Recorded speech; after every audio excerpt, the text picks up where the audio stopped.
Udah gua. Tapi ini mikroprosesor bener. Ya udah, biarin lah.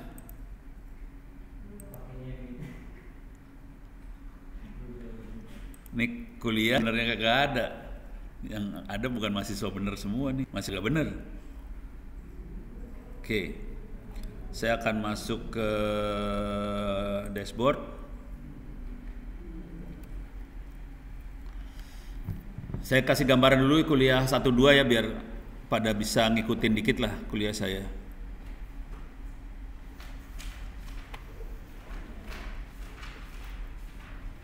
Bentar. Kuliah benernya ada di course, cuman belum ada kuliah yang terbuka buat orang banyak karena bang soal saya bikin. Ini kuliah yang soalnya lagi dibikin belum selesai. Jadi kuliahnya ada di sini nih, mikroprosesor sama komputer arsitektur. Cuman buat anak-anak semester ini. Kalau pada pengen ikutan, nggak ada, kuliah ini belum ada. Jadi belum ada yang buat umumnya, belum ada. Kasih waktu 2-3 sebulan lah. Baru ntar kalau bang soalnya udah beres nih, kuliahnya bisa diakses, kebuka. Soalnya bang kalau udah dibuka, bang soalnya harus ada. Kalau nggak pusing. Oke, saya kasih gambaran berapa menit dulu tentang kuliah ini ya. Jadi kuliah ini adalah kita belajar yang namanya mikroprosesor. Makhluk apakah itu mikroprosesor? Makhluk apa coba? Mikroprosesor itu apa coba? Nggak tahu? Mikroprosesor? Nggak tahu? Udah pernah bongkar komputer? Belum? Udah pernah ngerakit komputer? Belum, sama sekali belum. Hah? Merakit komputer udah? Udah. Udah pernah bongkar komputer, merakit komputer? Belum pernah. Hah? Saya udah. Belum. Oke. Berarti gue harus mundur dulu ya. Dalam komputer ada apa tuh? Papan yang gede namanya apa? Motherboard. Oke, kita liatin motherboard ya. Motherboard. Nih, kita ambil gambarnya motherboard. Ini motherboard. Ini gambarnya motherboard ya. Motherboard semua kan? Udah. Oke. Enaknya yang kali ya. Inilah. Oke. Ini saya nunjukin mouse-nya ya. Oke. Ini yang saya tunjuk ini apa ini? Tempat apa ini? Hah? Memori ya, RAM. Yang saya tunjuk ini tempat apa ini? Hah? Yang sini nih. Di sini. Ini RAM ya, bener ya. Ini apa nih?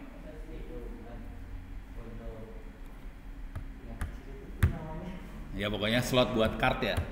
Kalau card kita pengen card apa, colok-colok card di situ ya. LAN card, apalah terserah boleh di situ. Nah, ini tempat apa ini? Tempat prosesornya di situ. Prosesor adalah otaknya komputer. Pelajaran ini adalah bagaimana kita belajar otaknya komputer. Cuman saya sendiri S3-nya adalah bikin mikroprosesor. Cuman kalau gue ajarin lu pada bikin mikroprosesor pada pingsan semua kan. Jadi nggak mungkin lah orang ngajarin cara bikin mikroprosesor. Oke. Nah, prosesor sendiri seperti apa bentuknya? Mikroprosesor bentuknya sih kayak gini lah kira-kira. Ini kayak gini ya, ini kayak gini. Dan ini dicolokin ke, nih kalau tampak bawahnya dicolokin ke tadi, slot tadi. Oke. Nah sekarang dalamnya seperti apa, baru seru dah lo. Kalau ini udah kebayang ya, dalamnya seperti apa? Dalamnya seperti ini nih dalamnya. Gambar inside mikroprosesor. Itu kerjaan saya sebenarnya. Cuman kalau di Indonesia nggak ada yang bisa nampung. Nggak ada pabriknya soalnya. Oke. Jadi kerjaan saya mikroprosesor, cuman karena nggak ada yang nampung, jadi saya informatika gitu. Nah ini gambarnya kira-kira kayak gini. Ini masih loading. Nah ini dia loading. Nih dalamnya kayak gini. Kalau dilihat dalamnya tuh apa ya? Ini ada, bentar. Yang kunci utamanya yang ini. arithmetic logic unit, itu yang paling utamanya dari mikroprosesor adalah arithmetic logic unit. Fungsinya adalah untuk tambah kurang kali bagi dalam situ. Oke, coba saya nanya dulu, 1 tambah 1 berapa? Salah, dia nggak ngerti 2. 1 tambah 1 sama dengan 1, 0. Aljabar biner. Jadi arithmetic logic unit cuma ngerti aljabar biner. 1 tambah 1, 1, 0. 1, 0 tambah 1 berapa? Hah? Recording in progress. Telat. Dan saya sambil monitoring chat ya. Oke. Mudah-mudahan udah kelihatan. Belum. Share screen dulu. Share screen. Deh. Jadi 1, 0 tambah 1 sama dengan 1, 1. Jadi harus belajar aljabar biner ya. Jadi di dalam arithmetic logic unit isinya aljabar biner semua. Kemudian di sini ada memori tempat nyimpen data sementara. Jadi dia namanya register. Ada register A, B, C, D. Nanti kita perintahnya gini, tolong data yang ada di register A ditambah sama register B. Hasilnya disimpan di mana? Register A. Jadi tadi 1, 0 tambah 1 dimasukin, jadi misalnya isi register A adalah 1, 0, register B adalah 1, 1, 0 tambah 1 jadi 1, 1 disimpan lagi di register A, kira-kira gitu. Jadi itu register adalah tempat nyimpen-nyimpennya. Kemudian kan kita bisa ngasih perintah ke dia, sekarang tolong jumlah, sekarang tolong bagi, sekarang tolong kurang, sekarang tolong fungsi N, 1 di N, register A di N sama register B. Itu semuanya ada di instruction decoder. Jadi perintahnya isinya cuma 1, 0, 1, 0, 1, 0 semua. Jadi semuanya 1, 0, 1, 0 ada di perintah, ada di ada di memori dan sebagainya. Bentuknya 1, 0. Karena yang namanya komputer tidak bisa nyimpen 1, 2, 3, 4, 5, 1 koma sekian, nggak bisa dia. Dia cuma nyimpen 1 dan 0 aja. 0 tuh 0. 1 itu adalah 5 volt. Jadi cuma 0, 5 volt, 0, 5 volt yang dia simpan. Dia nggak nyimpan yang lainnya, nggak bisa dia simpan. Jadi segala sesuatu harus dirubah jadi 1, 0. Baru bisa masukin di komputer. Mau itu gambar, mau suara, mau angka, mau huruf, mau apa, harus 1, 0 baru bisa di komputer, dan itu yang kita proses. Beres ya? Kebayang ya? Oke. Nah, prosesnya adalah ini saya review cepat aja ya. Masuk ke mikroprosesor yang ini kalau nggak salah. Bentuk prosesornya, kita bisa simulasi prosesornya. Bukan, salah.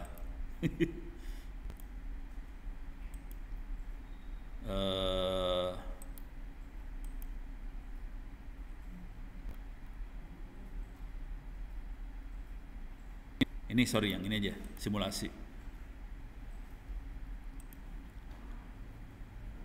Kita simulasiin ya, bagaimana dia bekerja. Ini saya mau simulasiin aja. Simulasinya, oke. Saya masukkan lewat web. Ini dia. Ini prosesornya prosesor 8 bit. Kalau kita yang pakai di komputer-komputer kita yang sekarang rata-rata sudah 64 bit. Yang supaya kerasa bagaimana cara prosesor itu kerja 8 bit. Cuma nanti tugas kita adalah saya nggak akan maksa buat bikin soalnya ntar pada jadi kurus kering. Saya akan ngajarin lebih ke arah sistem. Nah ini perintahnya kira-kira dalam bahasa mesin, bahasa assembler adalah yang sebelah kiri. Bahasa assembler sebelah kiri. Cuman sebetulnya dia itu semuanya bentuknya binary, bentuknya 01, tapi nggak disimpan dalam bentuk 01. Yang ditampilin di sini adalah heksadesimal. Udah diajarin belum binary sama heksadesimal? Udah. Coba 10 heksadesimalnya berapa? Coba 10 heksadesimalnya berapa? Nah, Pusing lo. Hah? Heksadesimalnya 10 desimal. Kalau kita punya angka 10 desimal, heksadesimalnya berapa? Hah? Salah. Bukan 1. Dari desimal atau Dari desimal ke heksadesimal. 10. Yo, lo baru datang lo. 10 heksadesimalnya berapa? Cara ngitungnya gampang. Desimal yang bisa desimal sama dengan heks kan sampai 8. Sama kan? 1 2 3 4 5 6 7 8 sama. 9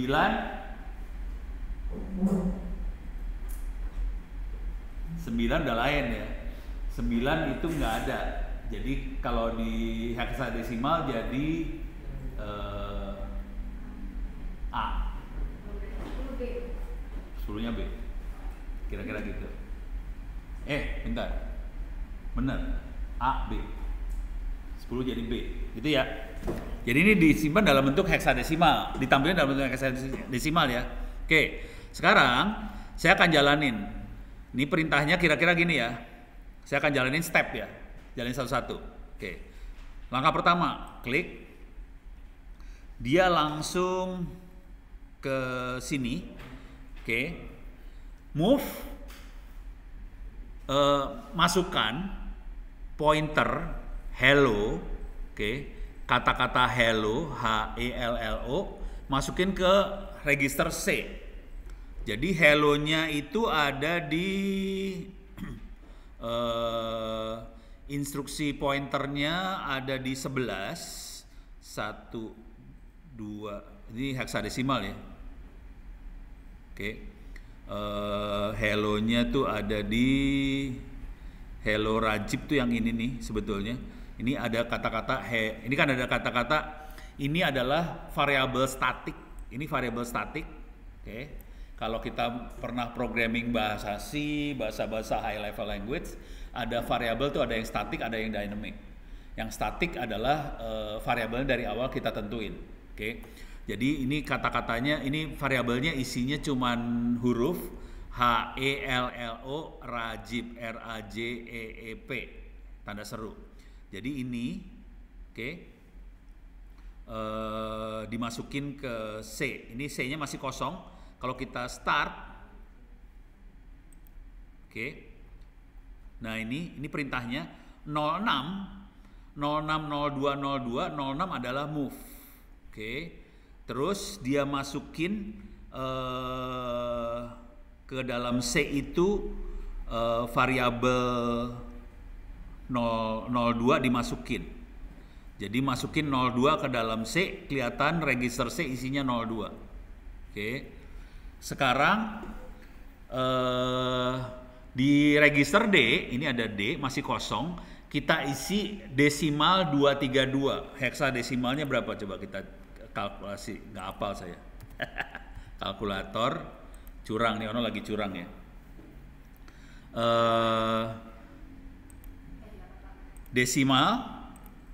Desimalnya 232, heksadesimalnya adalah E8. Oke.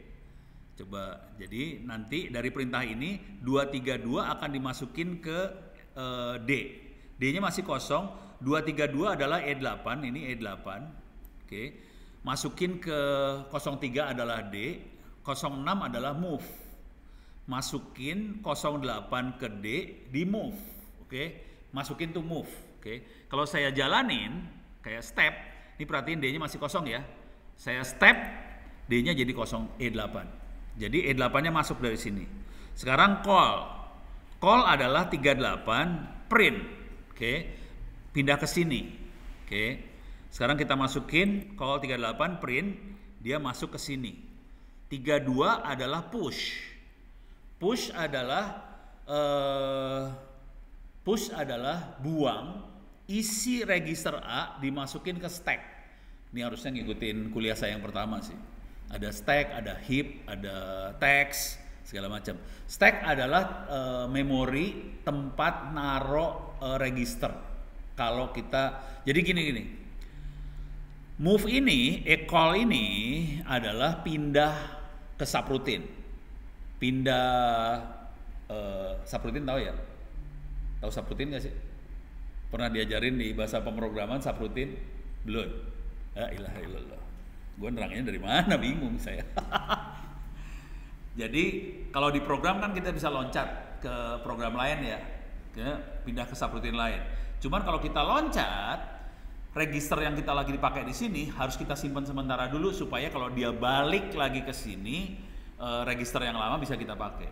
Supaya kita bisa loncat, kemudian registernya diselamatkan, caranya kita push, kita taruh di memori register yang ini. Pada saat loncat, register ini bisa kita timpa, kita bisa pakai lagi. Soalnya register terbatas, cuman ada A, B, C, D. Ini cuman ada A, B, C, D doang registernya. A, B, C, D, ada 4 register doang. Jadi kalau kita loncat, register harus selamatin dulu. Cara nyelamatinnya kita push. Nanti kita kalau balik lagi kita pop. Jadi kalau kita perhatiin programnya, di sini ada push. Nanti di bawahnya ada pop. Perhatikan pushnya. Push itu push itu last in first out. Jadi kita taruh, nanti timpa ke geser lagi, timpa lagi ke geser lagi. Jadi yang last in, yang masuk terakhir akan keluar pertama. Last in, first out. Ada first in, first out, ada last in, first out. Kalau yang push pop itu last in, first out. Jadi ini di push, kemudian di pop. Nah sekarang proses dalamnya. Waktu di push ini dilempar ke sini nih registernya nih, lempar ke bawah-bawah sini.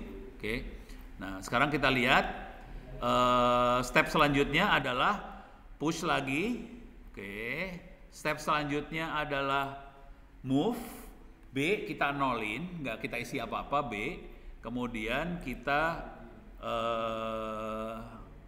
jalanin ya.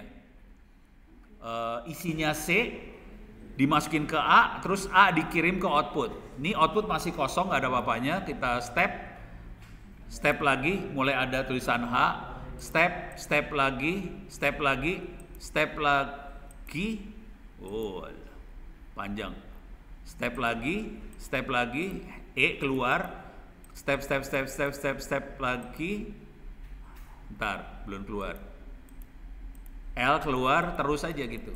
Jadi pelan-pelan, ini masukin register, data dimasukin, data dikirim keluar. Kira-kira gitu langkahnya. Kalau kita run, langsung keluar semua nih. O, terus R. Ini sambil jalan terus nih. Ini kerja terus dia. Oke. Perhatiin di sana keluar satu-satu. Oke. Jadi proses assembler itu betul-betul satu-satu dikerjain terus sampai keluar. Oke, sekarang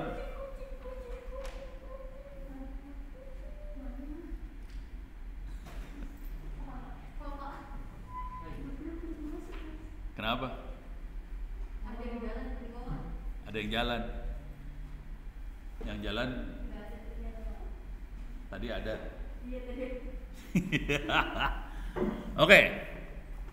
Sekarang saya bikin program aja ya langsung ya, udah kebayang dikit lah. Ntar silakan lihat di video rekaman yang sebelum-sebelumnya. Ini udah, sekarang saya akan bikin program ini. Oke. Wow, ini udah enggak, ini kuliah yang tadi. Sekarang kita akan masuk ke bahasa assembler, sederhana ya. Bentar. Bikin program assembler. Kita ulang aja bahasa assembler ya. Soalnya nih coba lihat dulu. Ini bahasa Inggris. Soalnya belum sempat saya. Wah, ini mah. Oh, nggak apa-apa ini. Bisa nggak ya? Oke.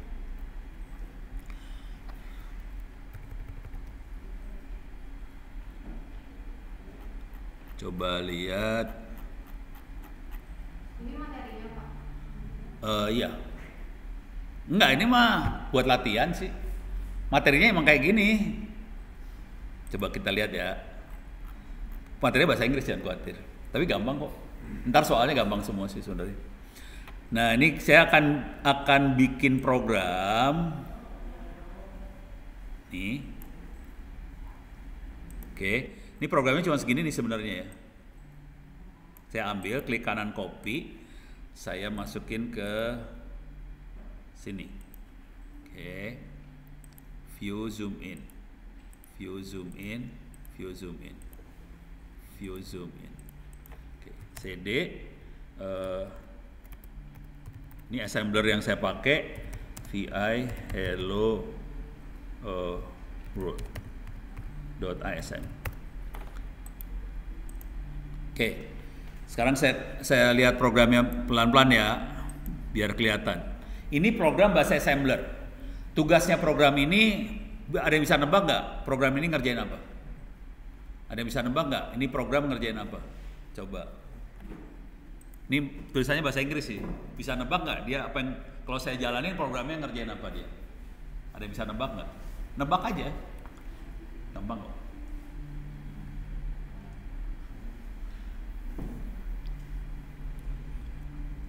Kebayang? Program ini ngapain? Nggak kebayang? Nggak kebayang sama sekali? Nggak kebayang? Saya pakai cerita aja ya. Jadi yang dikerjakan sama program ini pertama kali adalah dia bikin variabel statik. Statik. Jadi kita set variabel. Variabelnya ditaruh di memori, namanya hello world. Jadi ditaruhnya di memori. Hello world taruh di memori. Ada kata-kata hello world taruh di memori, gitu ya. Kemudian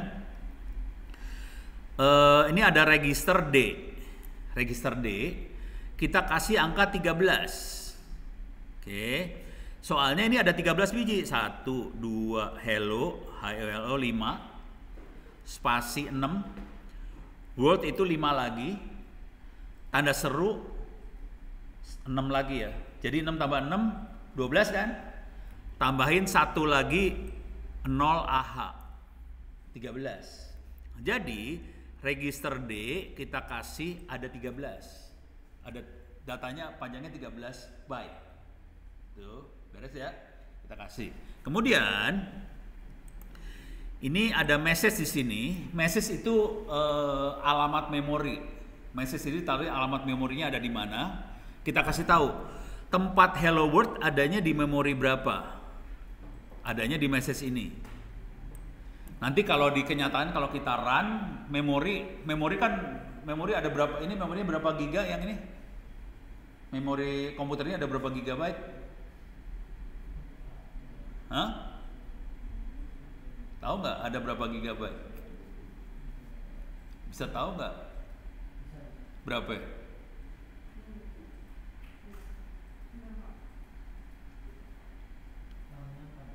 RAM-nya 4 giga ya? RAM-nya 4 giga kan? 4 giga kan kita bisa naruh data segala macam. Data itu ada alamatnya. Memori nomor 1, memori nomor 2, 3, 4. Jadi itu ada alamatnya sebetulnya masing-masing memori. Kan kalau kita naruh data sembarangan kan bingung ntar dia nyarinya. Jadi di memori itu ada alamatnya. Ini alamat nomor 1 ada sekian byte, nomor 2 sekian byte. Jadi itu ada alamatnya. Cuman kalau kita lagi programming kan kita nggak bisa bikin alamatnya alamat memori nomor 1, nggak bisa. Jadi paling gampang adalah kita kasih label aja, message ini adalah alamat tempat data itu. Beres ya? Label ini, label message-nya ditaruh di register C. Nanti mungkin harus belajar ada, ini kalau kita baca kan ada CX, ada C, bedanya apa? Yang CX itu 32 bit. Nanti ada C 8 bit, ada yang 16 bit. Jadi kode itu ngasih tahu bahwa itu panjangnya 8 bit, 16 bit, 32 bit. Jadi C, CX, E, CX itu panjang bitnya aja, berapa bit, gitu ya. Jadi yang ini kode, alamatnya mana?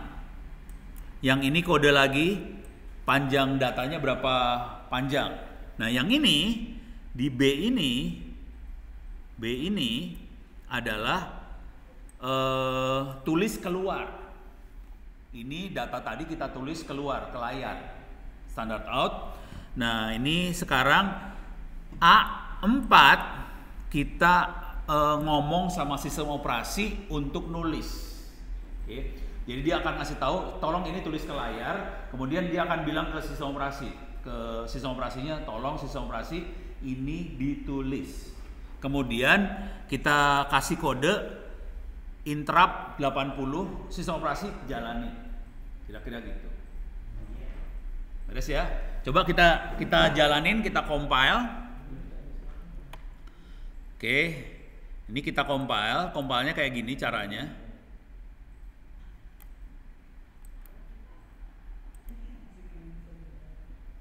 Oke. NISM minus F elf hello world ISM, jadi assemblernya kita compile. Oke. Ini compile. Dah jadi kalau kita lihat di sini ada hello world ada hello world.o. O adalah objek code-nya dia. Udah bentuknya binary. Kalau ini hello world bisa dibaca ya, more hello world bisa dibaca, ASM bisa dibaca. Kalau more hello world.o nggak bisa dibaca dia. Udah bukan text file, nggak bisa dibaca. Dia binary. Oke, sekarang saya akan load dia jadi executable, jadi exe. Caranya load minus m elf ini hello world object jadiin execute minus o. O adalah output, ini nggak ada extensionnya berarti dia exe. Oke, saya copy aja, saya load. Ini jadi exe. Sekarang saya akan jalanin. Jalan ini adalah hello world ini dijalanin. Cara jalanin program di Linux adalah / hello world. Hello. Atau gini aja, kita clear layar dulu ya. / hello world. Gitu ya. Jangan lupa kalau jalanin program baca apa? Bismillahirrahmanirrahim, enter. Keluar. Tapi dia error, langsung kordam. Itu error. Soalnya kita nggak ngasih perintah buat exit dari program. Kita cuma ngasih perintah ke sistem operasi aja. Sistem operasi tolong jalanin. Hasilnya keluar hello world. Beres ya?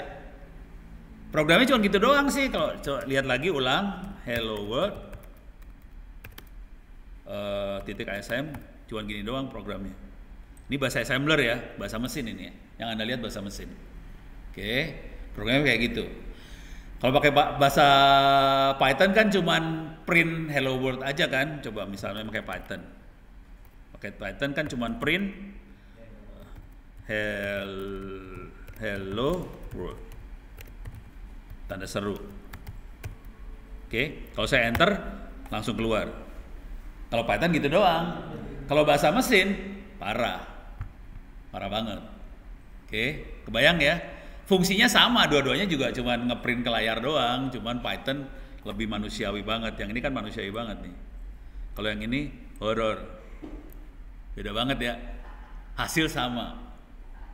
Oke, kebayang ya? Saya quit dulu nih, quit. Oke, Ctrl C lah. Ctrl Z. Dah, keluar. Dah. Sekarang saya lanjut ya. Jadi tapi jujur dulu ya, saya kasih tahu dulu ya. Anda nggak perlu sampai khatam ginian, nggak usah. Ini cuma buat ngebayangin bagaimana mesin bekerja, gitu ya. Tapi nggak usah khatam yang kayak gini, cuma tahu bahwa cara kerja mesin gini, mesin akan dibatasi sama yang namanya register, mesin dibatasi sama yang namanya memori, sama RAM segala macam, jadi dibatasin. Jadi waktu kita programming, kita harus ngerti batasan mesin, itu aja sih. Nggak usah sampai jagoan ginian, nggak usah. Oke. Kenapa? Nggak usah terlalu dalam. Soalnya nggak jadi duit.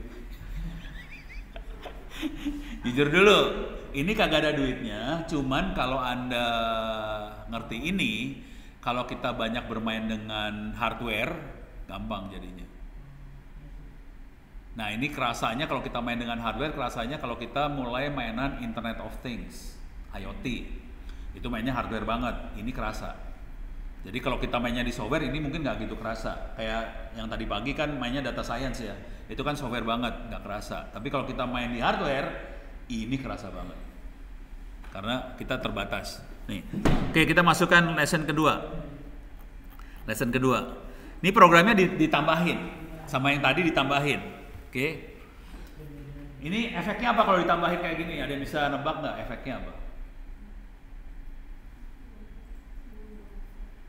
Bisa nebak nggak efeknya apa ditambahin? Coba.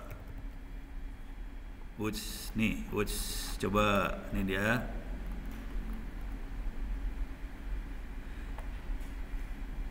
Oke. Ini sama sih, mirip sih sama yang tadi. Oke. Tapi ini terlalu loncat ya. Iya, ini loncat banget dia. Ini yang pertama, ini yang kedua. Terlalu loncat nih. Oh enggak, ini dia. Oke. Efeknya apa kalau ditambahin yang ini? Kebayang? Bisa jawab nggak efeknya apa? Tebak aja kira-kira. Harus belajar baca bahasa Inggris sih sebenarnya. Bisa nebak nggak efeknya apa?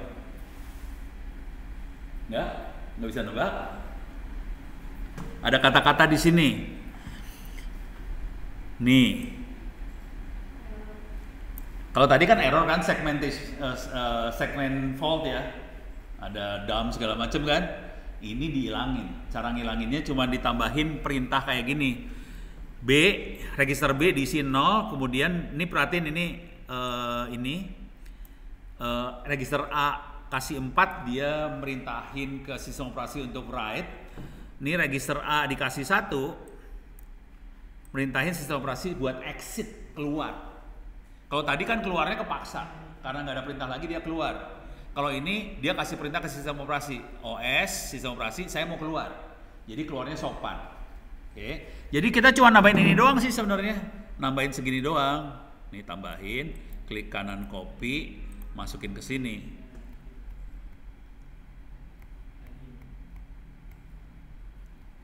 Nih,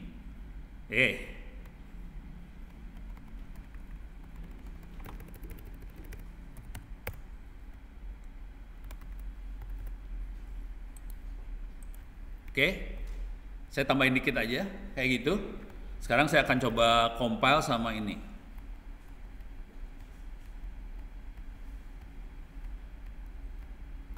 Ini di compile udah, sekarang saya load lagi. Jadi ada di compiler, jadi dari source code kita compile, dapat object code dijadiin satu sama linker atau loader ini, LD ini ya, itu buat jadi satu yang file-file yang objek ini.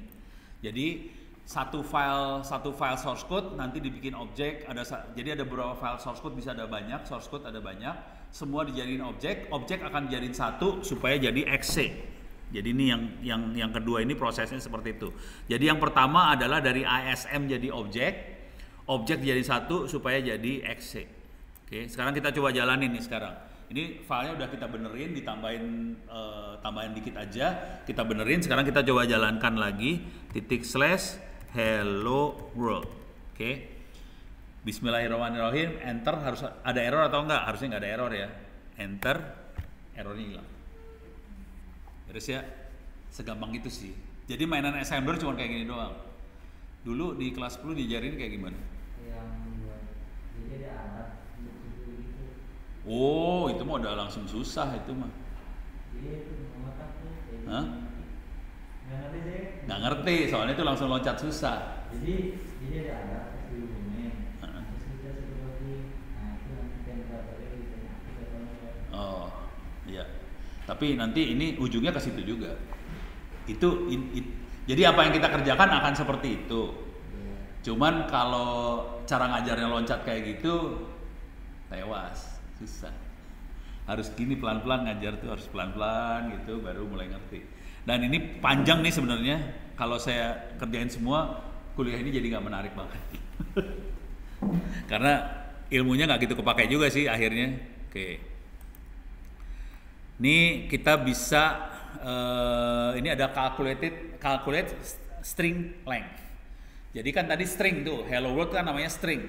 Gimana caranya? Tadi kan caranya stringnya dimasukin nih ya. B-nya kita isi dengan panjang string. Oke. Nah, sekarang Gimana caranya supaya panjang stringnya dihitung secara otomatis? Jadi caranya adalah ini stringnya dirubah jadi hello, brave new world tanda seru. Cuman kita kalau tadi kan kita masukin angka 13, kita kasih tahu panjang stringnya 13. Nah bisa nggak kita nggak ngasih tahu angka 13 dan dia ngitung sendiri?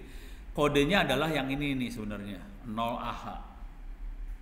0AH itu angka 9 heksadesimal, itu sebagai tanda bahwa oke, ini stringnya selesai, titik sampai sini. Konsekuensinya adalah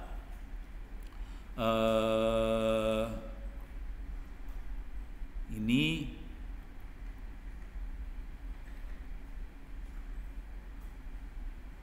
nih dia. Jadi dia caranya dia adalah masukin alamat dari message ini ke dalam B, kemudian B sama A dimasukin, B sama A masuk poin yang sama, udah gitu kita compare sambil A-nya di increment, dinaikin. Oke. Sampai kita dapat 0 yang ini nih, 0 yang ini dapat nih. 0 AH-nya dapat 0-nya. Kalau udah dapat 0-nya ya udah selesai dia. Jadi panjang stringnya adalah selisih dari AX register A sama register B, itu selisihnya dapat panjang string. Oke.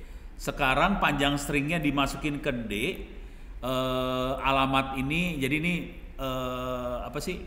Jadi prosesnya adalah dia compare sampai dapat angka 0. Jadi compare semua teksnya dapat angka 0, udah 0-nya dapat, langsung dia dapat panjang teksnya disimpan, terus di print semua.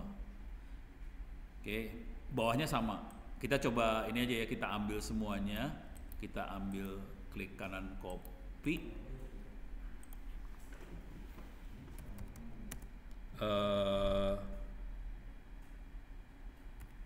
Hello brief ASM. Oke. Coba kita compile sekarang. Oke, sekarang kita coba load.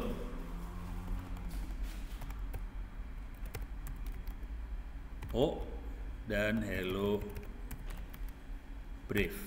Oke, kalau kita jalanin hasilnya akan sama aja sih. Hello brief. Hasilnya sama. Hasilnya beda nih. Kalau kita rubah nanti bisa beda. Coba sekarang saya rubah ya, bentar ya. Hello brief ASM. Ini saya ganti kata-katanya ITTS apa kabar, bahasa Indonesia ya, bukan bahasa Inggris. Saya save.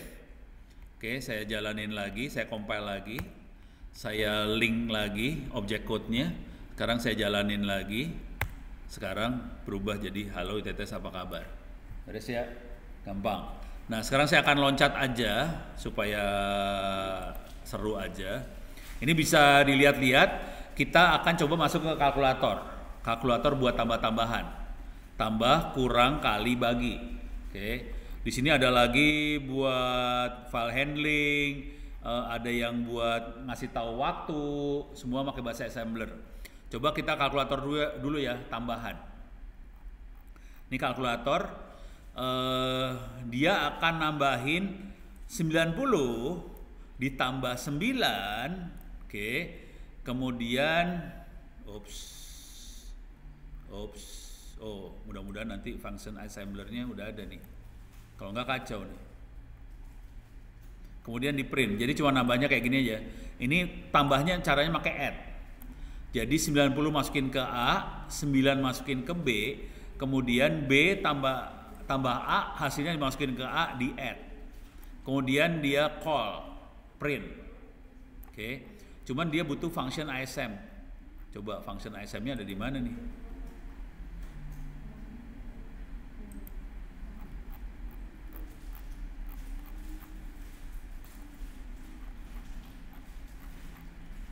Oh, ini function ISM-nya. Jadi ini ada function ISM. Oke. Saya harus bikin dulu function ISM-nya, ini saya ambil dulu. Ini saya ambil, saya copy. Oke. Functions ISM. Saya bikin function ISM. Oke.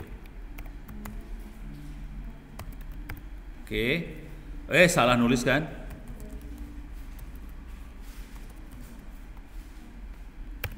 Oke. Kemudian saya akan bikin lagi file namanya kalkulator tambahan. Oke. Namanya kalkulator addition ISM.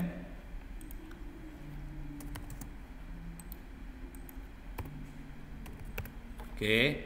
Sekarang saya akan masukin di sini.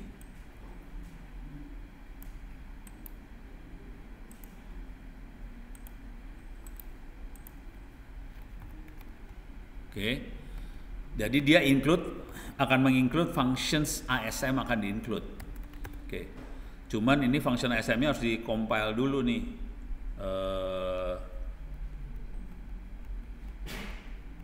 Nih, functions ASM di-compile. Sekarang saya akan kalkulator addition. Oke. Jadi saya akan compile makhluk ini, paste, tidak di define, di function nggak ada, berarti salah functionnya, line fit.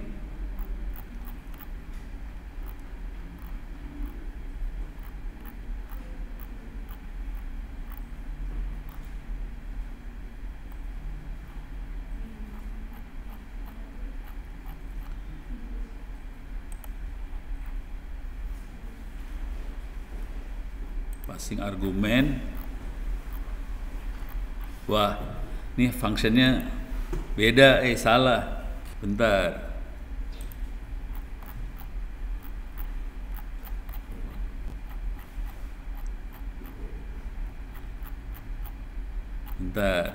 Nih.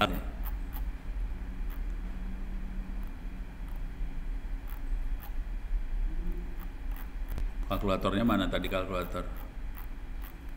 Wah, dadu. E-line fit soalnya.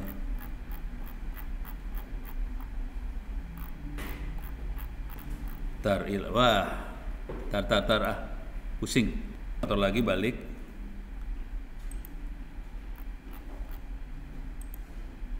Ini coba kita search dulu ya.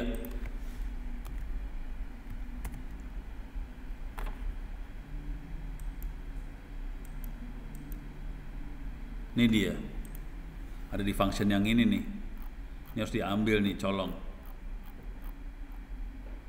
Diambil supaya ada. Nah, functionnya yang ini yang harus diambil. Oke, functionnya salah. Saya ambil dulu function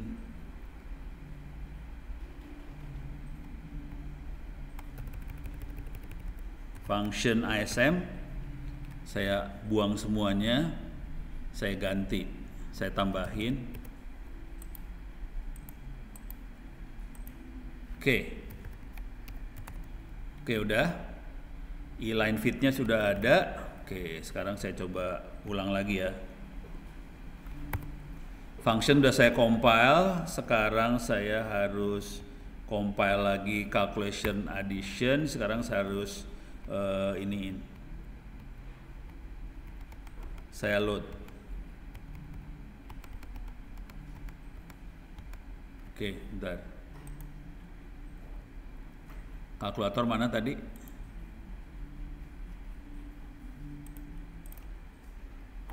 Ini dia kalkulator, saya load.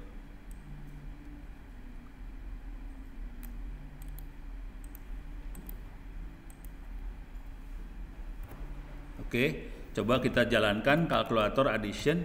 Keluar kalkulatornya tadi kan 90 tambah 9 ya. Sekarang kita lihat dia hasilnya 99, benar. Coba kita rubah ya angkanya. Kalkulator additionnya saya rubah.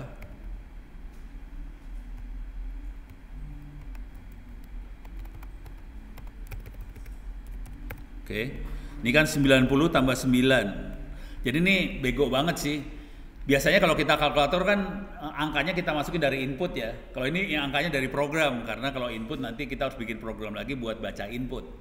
Jadi ini program banget. Ini saya ganti misalnya 70 tambah 9. Hasilnya berapa?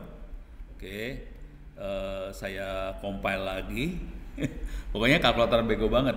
Tiap kali kita rubah angkanya harus di-compile lagi, kemudian di-load lagi nih sekarang, di-load lagi, baru kita bisa jalanin lagi nih 79. Kalau mau dirubah, rubah lagi programnya. Jadi contoh assembler kayak gini banget, parah. Tiap proses harus kita bikin program, dan programnya lumayan juga semua satu-satu. Ini cuman buat Anda aja biar tahu bahwa ada yang namanya bahasa mesin, gitu aja sih. Nggak usah jadi pinter-pinter banget. Kalau nanti ngerjain soal-soal saya, isinya juga nggak akan terlalu parah banget. Kalau bisa baca kalimat-kalimat sebelumnya atau sesudahnya, nanti bisa kebayang jawabannya seperti apa. Jadi soal saya kayak gitu sih. Yang ini ya, yang ini kayak gitu banget. Jadi nggak terlalu parah. Coba saya ambil contoh soal satu lagi aja ya kalian. Masih ada yang seru. Telling the time. Mudah-mudahan ini buat ngasih tahu waktu. Sekarang jam berapa? Oke. Ini dia ngasih tahu ada berapa detik sejak tanggal 1 Januari 1970. Jadi dia ngitung sih sebenarnya. Karena waktu di komputer referensinya adalah 1970. 1 Januari 1970. Kemudian yang ngitung dia sudah jalan waktu kita sekarang berapa detik dari 1970 itu. Oke. Jadi caranya adalah ini nih. Ini masukin ke register A angka 13, kemudian panggil sistem operasi, kemudian print hasilnya. Cuma gitu aja. Oke. Sekarang caranya kayak gitu aja. Sekarang kita ngambil waktu. Oke. Time.asm. Jadi cara mainnya adalah ngasih tahu register A diisi sesuatu, terus panggil sistem operasi. Which salah. Oke, paste. Oke. Jadi kalau 13 itu minta waktu. Tadi 4 itu print. 1 itu exit. Jadi cara mainnya gitu aja, kasih kode A itu apa, terus kasih interrupt 80 ke sistem operasi. Oke. Nanti ada daftarnya, ini semua ada daftarnya. Coba sekarang kita coba time ASM, kemudian kita load time. Di sini time object.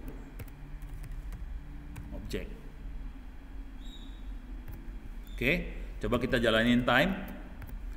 Nah, ini sekian detik. Jadi waktu kita udah sekian detik sejak 1 Januari 1970. Oke. Kalau pengen tahu perintahnya apa aja, tadi load tadi, ini saya nggak akan bahas lagi, takut pada pusing kepala. Ini nggak usah, saya juga pusing kalau suruh mainan kayak gituan, nggak menarik sih sebenarnya. Tapi kalau Anda jagoan assembler, nanti kalau kita bikin bikin alat, dan alat itu ditaruh kayak di mobil apa segala macam, kan kita bisa tambahin prosesor buat kontrol wiper lah apa segala macam. Kalau kita bisa bikin assembler akan jauh lebih efisien, akan lebih cepat daripada kita bikin pakai bahasa Python atau C atau apa. Jadi biasanya orang-orang yang bikin controller dalam mobil, mereka akan pakai assembler, bukan pakai bahasa level tinggi gitu. Apa? Oh, itu buat voice recognition. Kalau itu pakai Python kayak gitu-gituan. Itu buat recognition voice kan. Nah, itu buat recognition voice-nya Python. Cuman nanti yang buat ngambil suara supaya jadi file MP3 bisa pakai assembler aja. Jadi assembler cuma bagian kecil-kecil aja, bagian sensornya assembler. Cuman nanti saya akan banyak pakai bahasa C. Sensornya kebanyakan bahasa C kalau saya. Oke, sekarang ini udah ya. Ini udah. Coba kita lihat lagi. Ada yang kurang belum? Ya, daftar tabelnya dari mana ya? Kuliah gua ada di mana sih kuliahnya? Hilang ya? Hilang kuliahnya. Untuk lagi. Jadi ikut kuliah di Open Course ITTS ACD. Kalau sudah ada kuliah Internet Safety, Network, Data Science, apa segala macam, silahkan kerjakan ujiannya. Kalau bisa dapat nilai 90, ngomong ke saya langsung. Nanti kita bisa ngerubah nilai di Pak Aziz. Jadi kalau nilai di Pak Aziz dirubah, nah kuliah itu nggak perlu diambil lagi semester depannya, udah hilang. Jadi tinggal kita ngerjain kuliah yang belum diambil aja. Dengan cara itu kita kuliah bisa cepat. Oke. Sekarang saya akan masuk ke prosesor tadi. Kalau nggak salah saya punya daftarnya, udah saya masukin daftarnya. Bentar. Nih, Linux System Call Table, ada daftarnya di situ. Jadi kalau udah mulai masuk ke kayak ginian, mulai ngerti fungsi apa. Oke, nih, oke, saya gedein aja.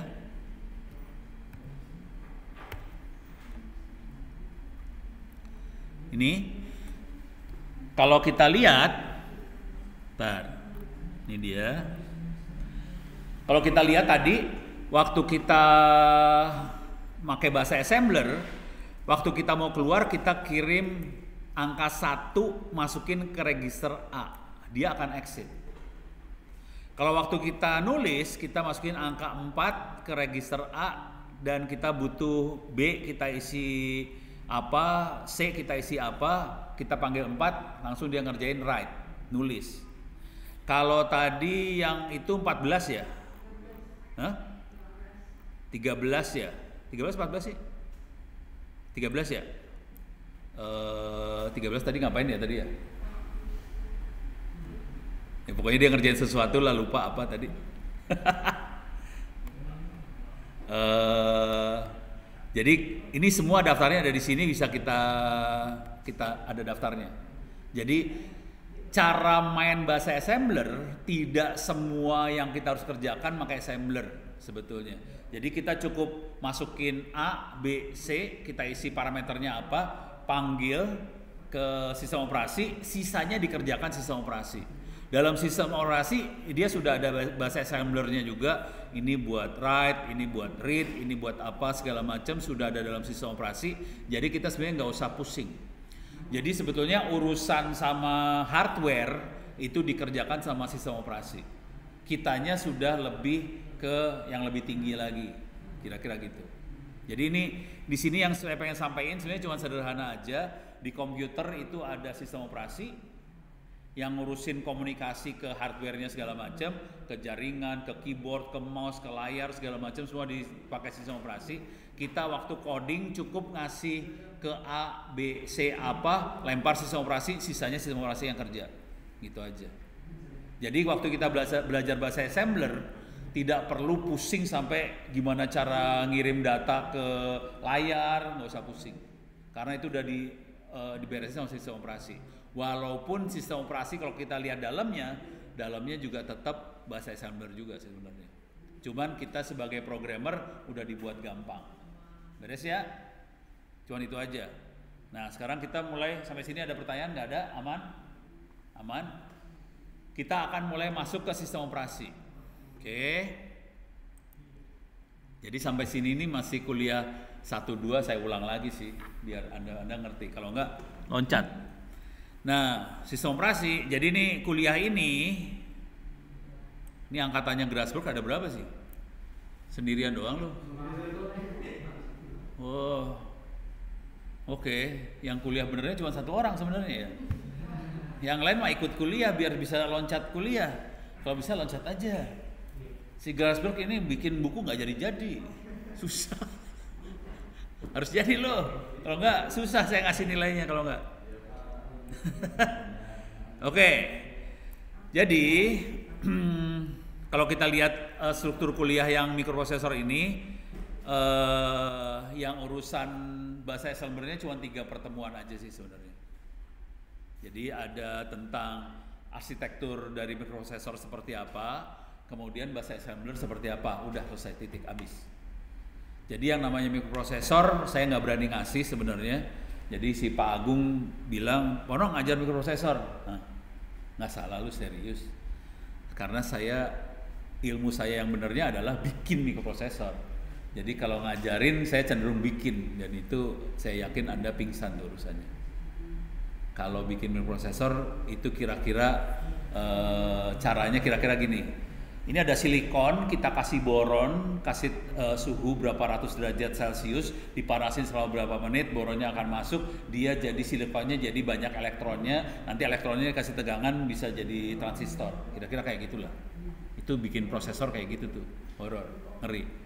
Tapi kalau mau belajar kayak gitu juga bisa sih, karena yang bikin prosesor juga manusia. Nah, jadi saya cuma kasih 3. Selanjutnya kita akan belajar sistem operasi di sini. Nih, sistem operasi sampai titik ini, belajar sistem operasi. Oke. Sorry, Grasberg kemarin udah dapat pelajaran sistem operasi kan? Sudah. Hah? Di semester 3 sistem operasi. Diajarin tentang cara scheduling dalam sistem operasi nggak? Nggak diajarin ya? Hah? Diajarin tentang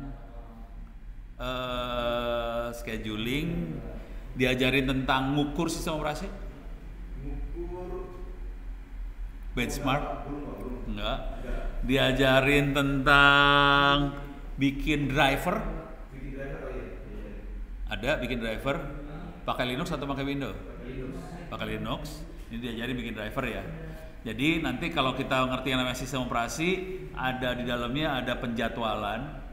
Karena dalam prosesor, kalau kita sering dengar prosesor, ada core 2 duo, adalah i5, ada berapa core dalamnya, ada i7, ada berapa core dalamnya i7?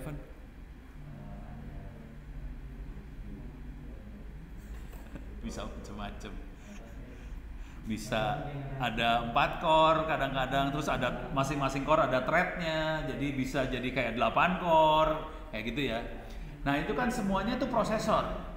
Jadi sekarang pada zaman dulu kala satu prosesor satu dulu, sekarang satu prosesor bisa ada 8 prosesor dalamnya. Jadi kalau 8 prosesor, kalau ada satu program mau dijalanin ke 8 prosesor, kita harus jadwalin. Oke, sekarang bagian ini kerjain prosesor yang ini, bagian ini kerjain prosesor yang ini, bagian ini kerjain prosesor yang ini. Itu namanya schedule. Jadi kita harus ngatur schedule, penjadwalan. Itu jarang diajarin sih. Jadi kepaksa saya tahu lah dosen prosesor sistem operasi nggak akan ngajar sampai situ. Kenapa? Apa? Overclock. Itu cuman kecepatan clocknya aja, tapi bukan jadwal dia. Apanya?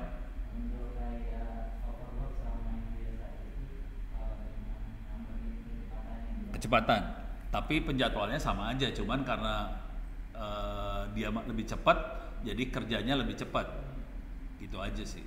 Cuman dia nggak ada urusan sama jadwal, jadwalnya sama. Jadwal misalnya gini ya, ini ada program, ini program panjang gitu ya, ada program panjang.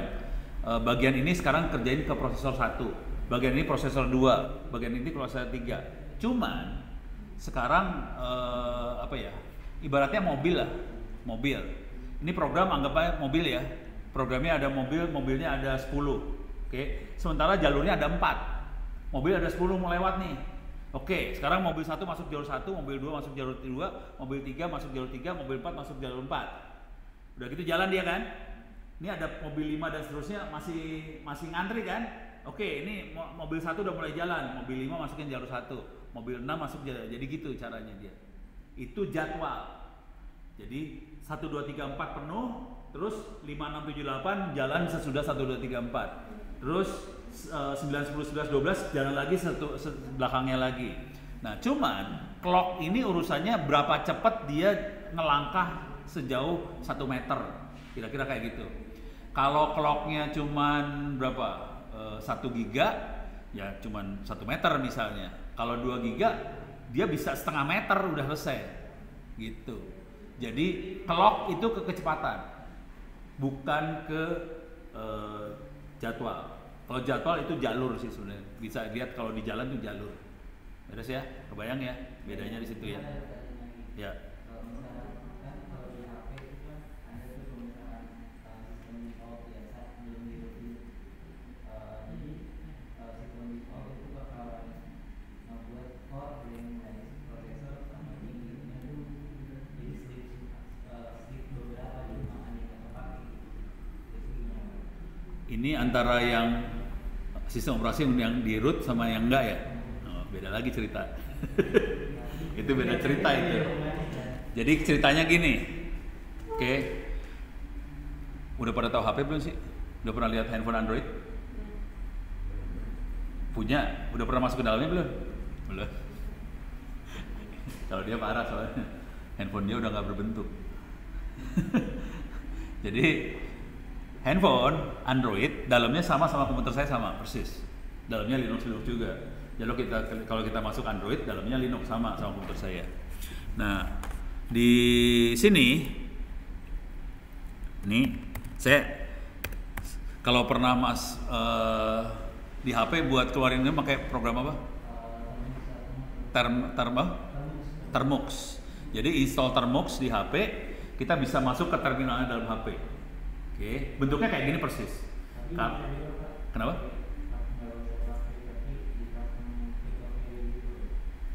Di custom apanya?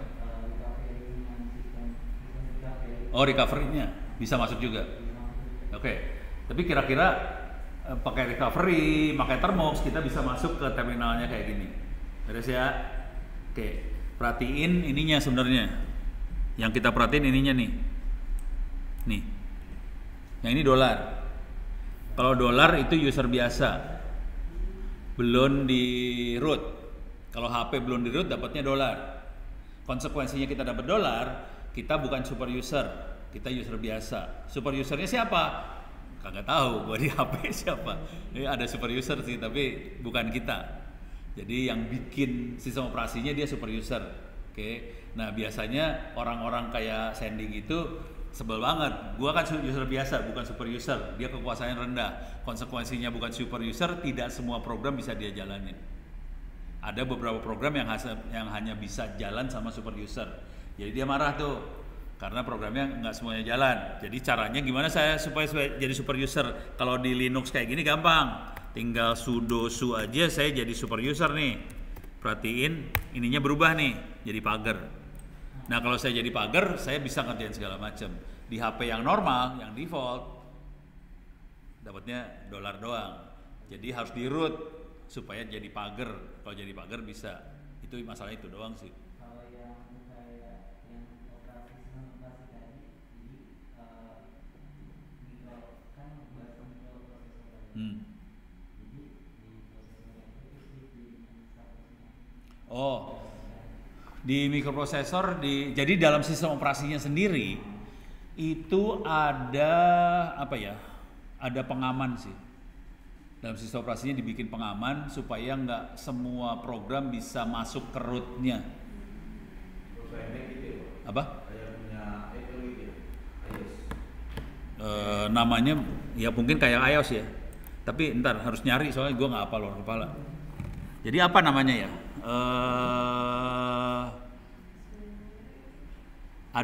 Ada exception kayak gitu, bentar.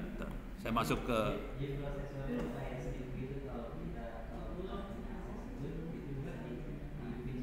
iya. Kalau kita root kita bisa semua dibabat semua. Tapi kalau kita bukan root, dia ada yang ngeblokirnya lagi.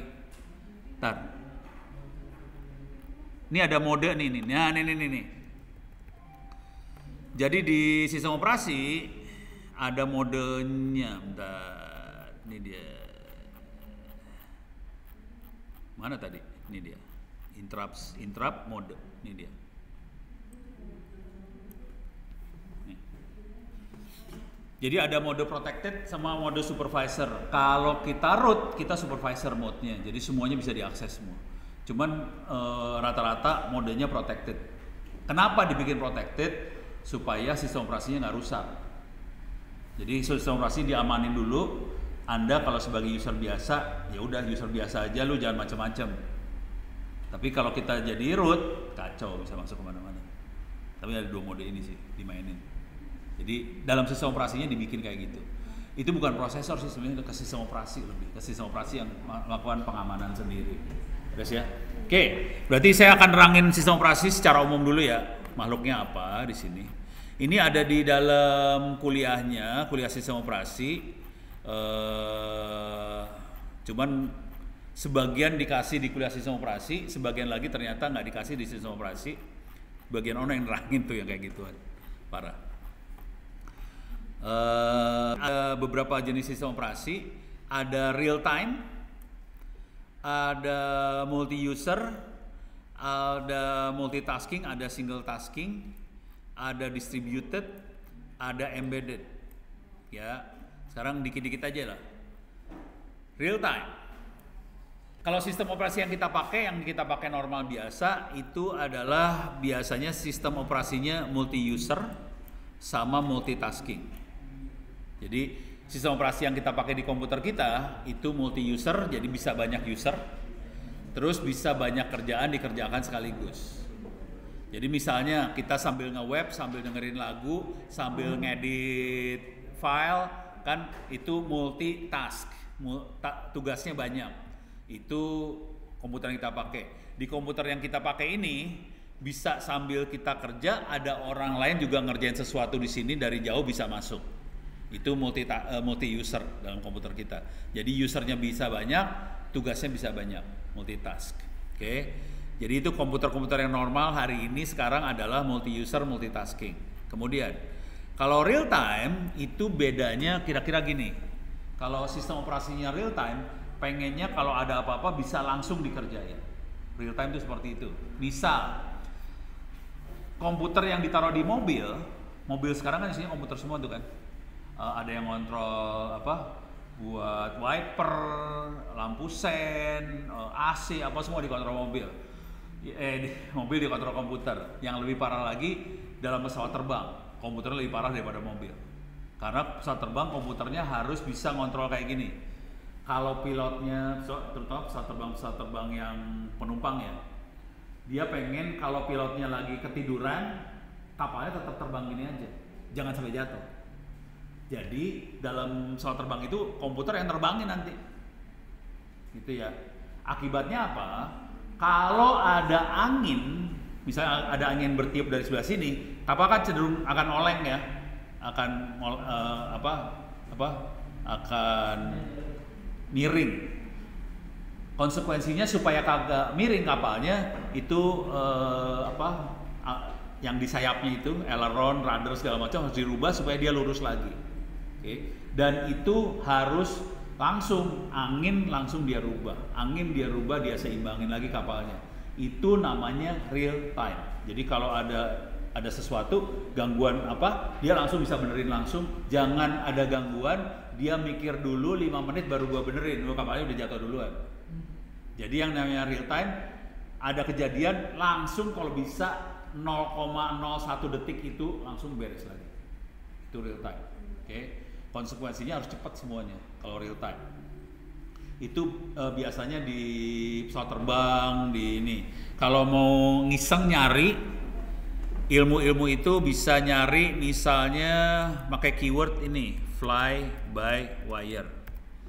Terbang pakai kabel. Komputer nih kelihatan ini kokpitnya kokpitnya pesawat terbang. Ini kontrolnya, ini komputer yang kontrol. Jadi dia ada ada reference, dia harus stabil seperti kapal terbang harus stabil. Terus nanti ada gangguan, dia lihat ada error, dia akan benerin errornya tadi. Ini semua komputer sih. Oke. Mungkin Ini biasanya diajarinya bukan di informatika, ini diajarinya di jurusan teknik kontrol di teknik elektro. Informatika biasanya nggak diajarin gini ya. Minta maaf aja nih.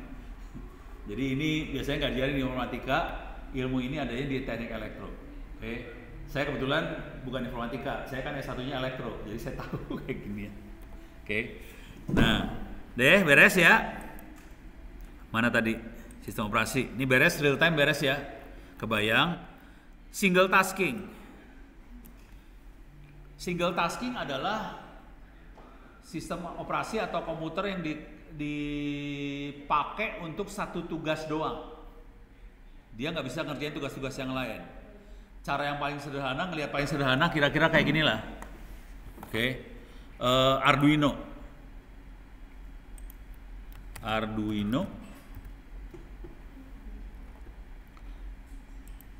Nih, akhirnya bisa single tasking ya. Jadi kerjanya cuma ngukur suhu doang. Misalnya dia ngukur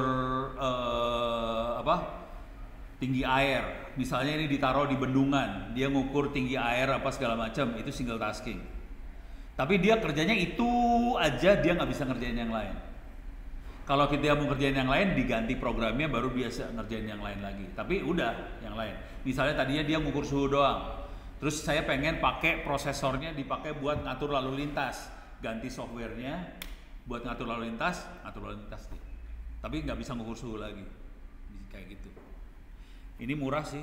Udah pernah pakai Arduino belum? Belum. Lu? Belum. Sana?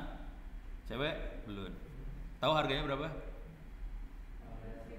Hah? 400.000? 400.000? 100.000? Salah, ada di Bukalapak.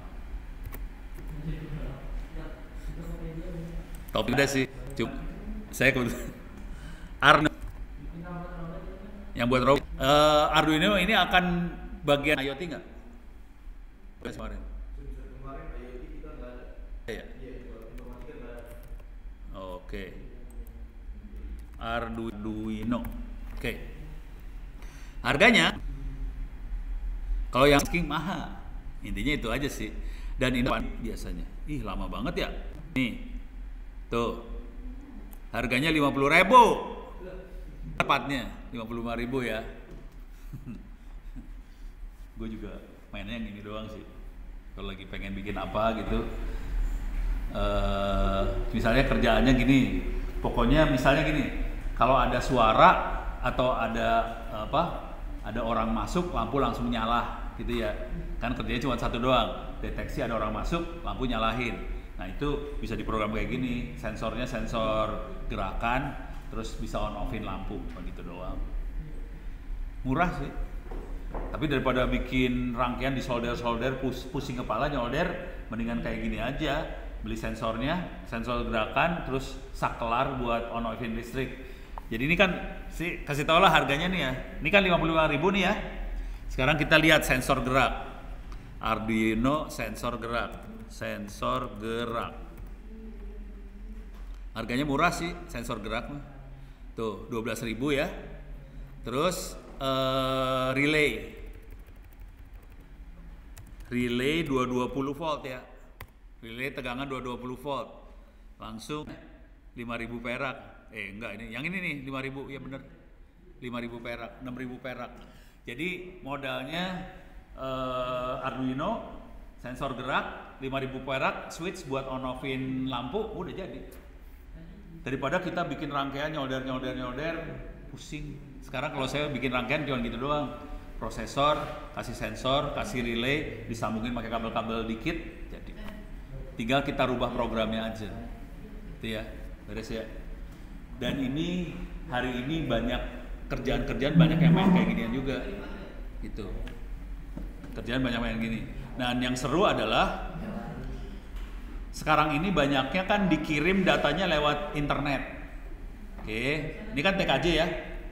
TKJ banyaknya hari ini diajarin ngeset router, bikin server segala macam. Padahal sekarang yang mulai disetting adalah sensor-sensor ini lewat jaringan juga. Jadi kalau Anda cuma tahu routernya doang, yaitu setengah dari kerjaan. Yang kerjaan gedenya adalah yang ini sebenarnya. Yang gedenya yang ini. Beres ya? Oke. Duitnya ada lumayan sih. Apalagi kalau kita sensornya sensor misalnya buat ngukur pertambangan di hutan dan sebagainya. Oke. Saya balik lagi masuk ke mana sistem operasi tadi teh? Ini udah. Sistem embedded itu tadi Arduino contohnya sistem embedded. Jadi sistem yang kecil itu Arduino. Oke. Kalau distributed, oke. Ini paling gampang melihat distributed tuh kayak gini lah.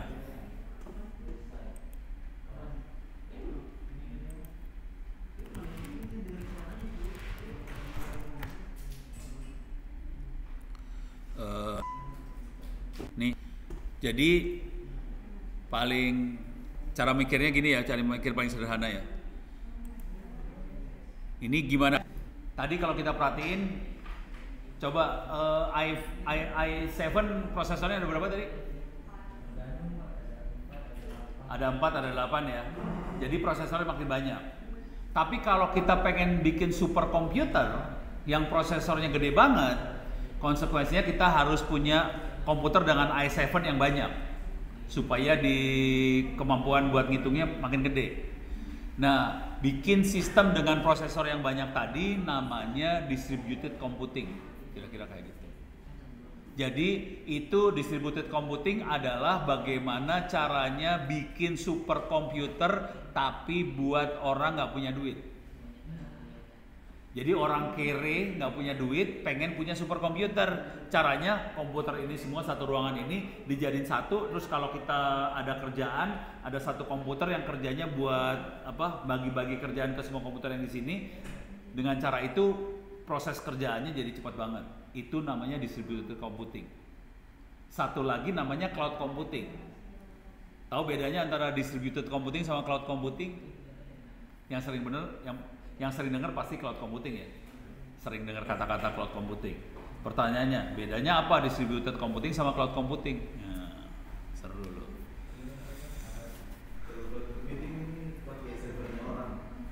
Gimana? Kalau cloud computing pakai servernya orang. Cloud computing pakai servernya orang. Kalau distributed computing sama. Bisa punya orang, bisa kita sendiri. Cloud computing bisa punya orang, bisa kita sendiri juga, bisa, dua-duanya bisa. Itu kan masalah kepemilikan. Ayo, bedanya apa? Cloud computing sama distributed computing? Kagak tahu? Pusing ya. Pertanyaan sederhana loh ini. Hah? Gampang, logikanya gampang. Kenapa? Distribute bagi cloud. Jadi gini cara berpikirnya sederhana banget. Tadi distributed computing kita pengen punya superkomputer dari banyak komputer. Jadi banyak prosesor dijadiin satu, terus dilihat sebagai satu komputer, superkomputer, namanya distributed. Oke, jadi prosesor banyak dikumpulin jadi satu, dilihat sebagai satu komputer, itu distributed computing. Padahal kita ngelihat sebagai satu, itu distributed. Cloud computing itu dalam prosesornya kita ada berapa core? 4 core. Kalau cloud computing, core yang 4 diecer. Kamu dapat core nomor 1, kamu dapat core nomor 2, kamu dapat core nomor 3. Itu namanya cloud computing. Itu diecer. Jadi bedanya gitu, kalau distributed banyak jadi satu, kalau cloud satu jadi banyak. Itu istilah aja sih. Jadi distributed tuh komputernya banyak di kelihatan jadi satu. Tapi komputernya tidak harus terpusat sebetulnya. Pokoknya bisa banyak. Paling enak emang ditaruh di satu lantai atau satu gedung atau satu ruangan, itu lebih enak. Cuman kenyataannya kadang-kadang distributed computing bisa ada di mana-mana. Contoh distributed computing yang paling sering kita lihat namanya apa? Kagak tahu padahal lu udah kerja. Namanya blockchain. Oh. Rese. Nggak tahu ya kalau itu kategorinya distributed ya. Itu kategori distributed computing itu sebenarnya. Kan kita lihat sebagai satu blockchain. Oh iya. Padahal dalamnya banyak kan? Oh iya. Pas dulu oh iya. Minta ditabokin satu-satu nih dasar. Hah? Ngerti ya? Kalau cloud computing contohnya ini nih, contoh cloud computing. Gua kasih contoh real aja ya. Masuk cloud kilat misalnya. Cloud kilat. Ini pedagang. Ini saya masuk cloud kilat. Cloud computing, ini ada pertanyaan dari Erlan. Cloud computing bisa lewat internet, bisa enggak? Distributed bisa lewat internet, bisa enggak? Jadi dua-duanya bisa lewat internet, dua-duanya. Kalau lewat internet berarti yang satu ada di Jakarta, satu ada di Surabaya, satu di Singapura segala macam. Itu cloud. Distributed juga sama. Kalau komputer yang kita pakai di lab ini bisa kita bikin cloud juga, sama aja karena itu ada dalam ruangan, namanya biasanya kita sebutnya private cloud. Jadi ada private, kalau private berarti di sini. Oke, ini saya kasih lihat yang cloud ya, cloud computing. Contohnya di cloud kilat kita harga. Ini langsung dia bilang satu core memori 512 di tiap bulan bayarnya 20.000 perak. Yang ini satu core 1 giga 50.000 perak. 1,5 core 2 giga 80.000 perak. Jadi diecer. Padahal kita tahu komputer kita kan core-nya banyak ya. Misalnya 8 core, misalnya 32 core, berapa core diecer. 1 core 20.000, 1 core 50.000 perak. Jadi diecer kayak gitu. Jadi kalau satu komputer diecer namanya cloud. Ini contoh cloud. Terus ya, pedagang. Distributed computing jarang kita lihat seperti ini karena distributed computing rata-rata bikin superkomputer biasanya dipakai ke lembaga penelitian, lembaga riset segala macam buat ngitung. Biasanya buat ngitung. Soalnya biar hitungannya cepat. Jadi komputer banyak jadi satu. Beres ya? Kebayang ya? Waktu itu kalau daerah namanya komputer kuantum, itu bedanya sama superkomputer apa? Pakai cahaya. Nih, jangan denger lu mah, cari aja di Google. Kuantum komputer. Nih, kita lihat aja ya gambarnya. Bentuknya kayak lampu kayak Ini apa? Prosesor ya? prosesor. Jadi kalau kita tahu yang namanya fiber optik, kan ada fiber yang buat ini ya, buat internet, fiber. Kuantum itu dalamnya fiber, kecepatannya gigabit per second, gigabps, cuman di fungsinya buat prosesor.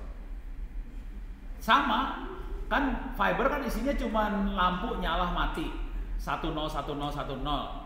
Sama aja, sama tadi kan waktu kita lihat mikroprosesor kan 1010 kita proses kan, tambah kurang kali bagi. Ini 1010-nya bukan tegangan 0,5 volt, 1010-nya adalah cahaya. Terus ya, harganya mahal. Ini kalau kita butuh banget baru kita main kayak gini. Kalau kagak butuh, nggak usah. Mahal, percuma. Mungkin nanti iya, kalau sekarang kayaknya horor. Harganya serem banget. Kalau Anda ngerti, ibaratnya gini lah.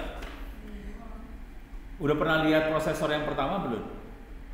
Komputer yang pertama di dunia? Belum pernah lihat. Ada gambar belum? Yang IBM itu? Bukan.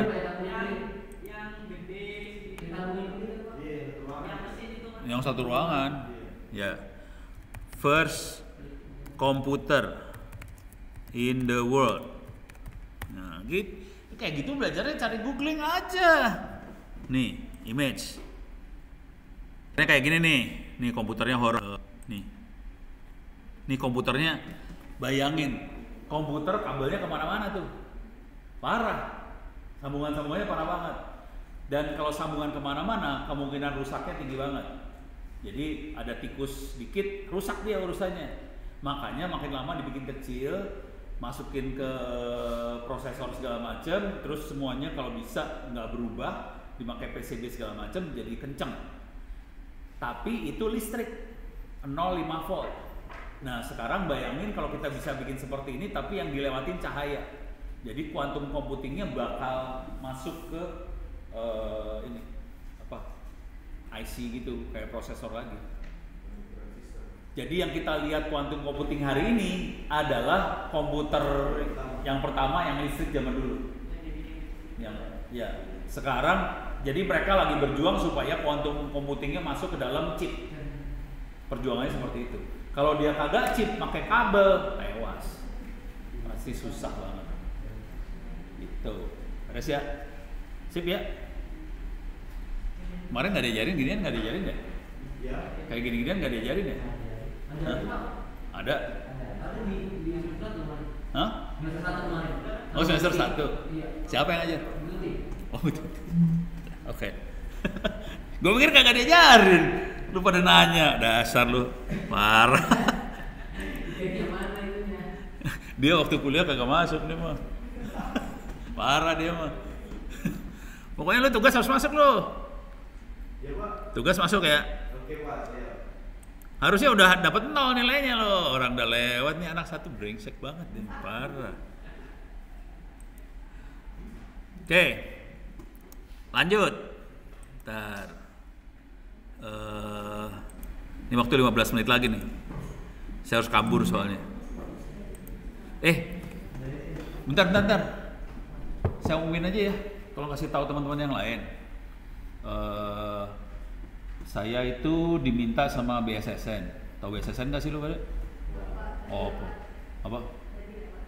BSSN kok lewat?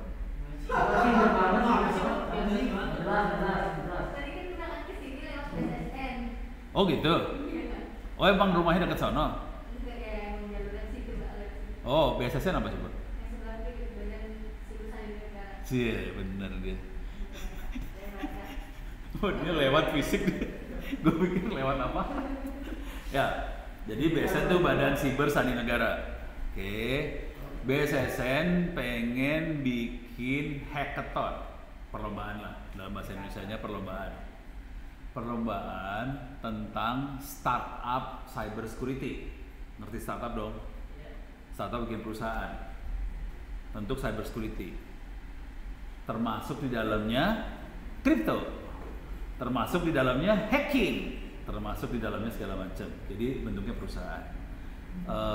Kalau belum sampai level perusahaan, kita punya ide segala macam, bentuknya ide tulisan juga nggak apa-apa. Jadi nanti akan ada 2 kriteria di hackathonnya. Yang satu yang perusahaan yang udah jadi, satu ide yang setengah jadi, seperempat jadi, 3/4 jadi. Jadi boleh berbentuknya ide. Kalau idenya sudah berbentuk ada, lebih bagus, kemungkinan menangnya lebih tinggi. Kalau ide hanya tulisan doang, orang lagi ngimpi, boleh juga, tapi kemungkinan bisa kalah sama yang lain yang sudah ada bentuknya. Kalau yang ada bentuk perusahaan lebih bagus lagi. Jadi intinya si BSSN akan bikin pertandingan seperti itu. Tujuan akhirnya pengen supaya banyak perusahaan-perusahaan cybersecurity crypto bisa muncul di Indonesia. Kira-kira gitu. Recording stopped. Beres ya? Oke. Jadi tolong siap-siap. Kemungkinan pengumumannya minggu-minggu. Harusnya minggu-minggu ini kenapa mereka nggak ngasih tahu saya ya? Harusnya minggu-minggu ini sih pengumumannya. Hah? Pak Chandri udah ngasih tahu juga.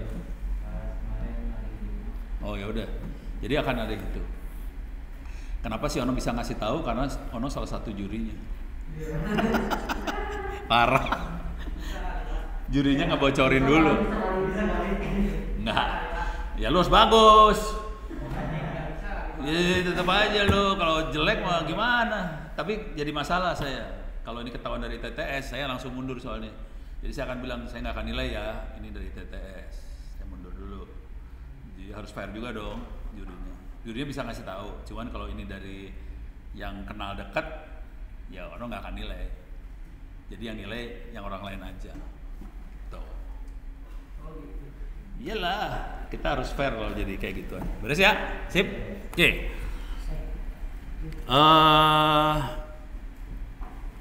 Sekarang kita coba masukin ke sini. Ini kuliah ini udah ya. Embedded udah ya. Embedded itu contohnya tadi pokoknya komputer kecil tuh embedded lah kira-kira. Yang paling keren hari ini yang namanya embedded namanya handphone. Karena handphone yang kita pakai sebenarnya komputer hari ini ya. Pada zaman dulu kala handphone yang kita pakai bukan komputer, tapi yang sekarang handphone itu komputer. Jadi kita pakai komputer sih sebenarnya. Makanya saya nggak terlalu suka sama handphone sebenarnya. Saya mendingan beli laptop, harganya sama, kemampuan lebih bagus. Soalnya handphone kemahalan sih. Oke, deh. Sekarang sejarah. Sejarah nggak usah mainframe, udah tahu ya mainframe ya? Udah tahu mainframe belum? Nggak tahu mainframe? Oh, la ilaha illallah. Mainframe tuh kayak gini lah. Mainframe. Kayak gini. Nih kayak ginilah mainframe. Kayak ginilah mainframe ya. Intinya komputer yang gedenya satu lemari. Mainframe kira-kira gitu. Cuman sekarang ini komputernya udah kecil-kecil. Akibatnya mainframe udah jarang. Sebenarnya udah nggak ada mainframe sih sebenarnya. Yang ada adalah data center.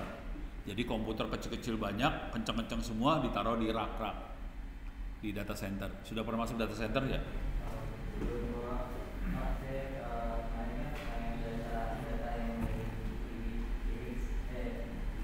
Hah? Hah? Alah. Enggak, card reader. Itu buat ini soalnya itu datanya kayaknya buat apa? Ada apa? Emang ada enkripsinya? Nggak mungkin ah. Apa?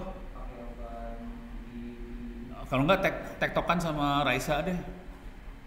Email saya kenalin ke Raisa. Raisa adalah yang megang Wikipedia Indonesianya. Oke. Jadi tektokan aja sama dia. Itu datanya seperti apa. Cuman gue nggak yakin dia pakai enkripsi. Lu gila aja ngapain pakai enkripsi? Kurang.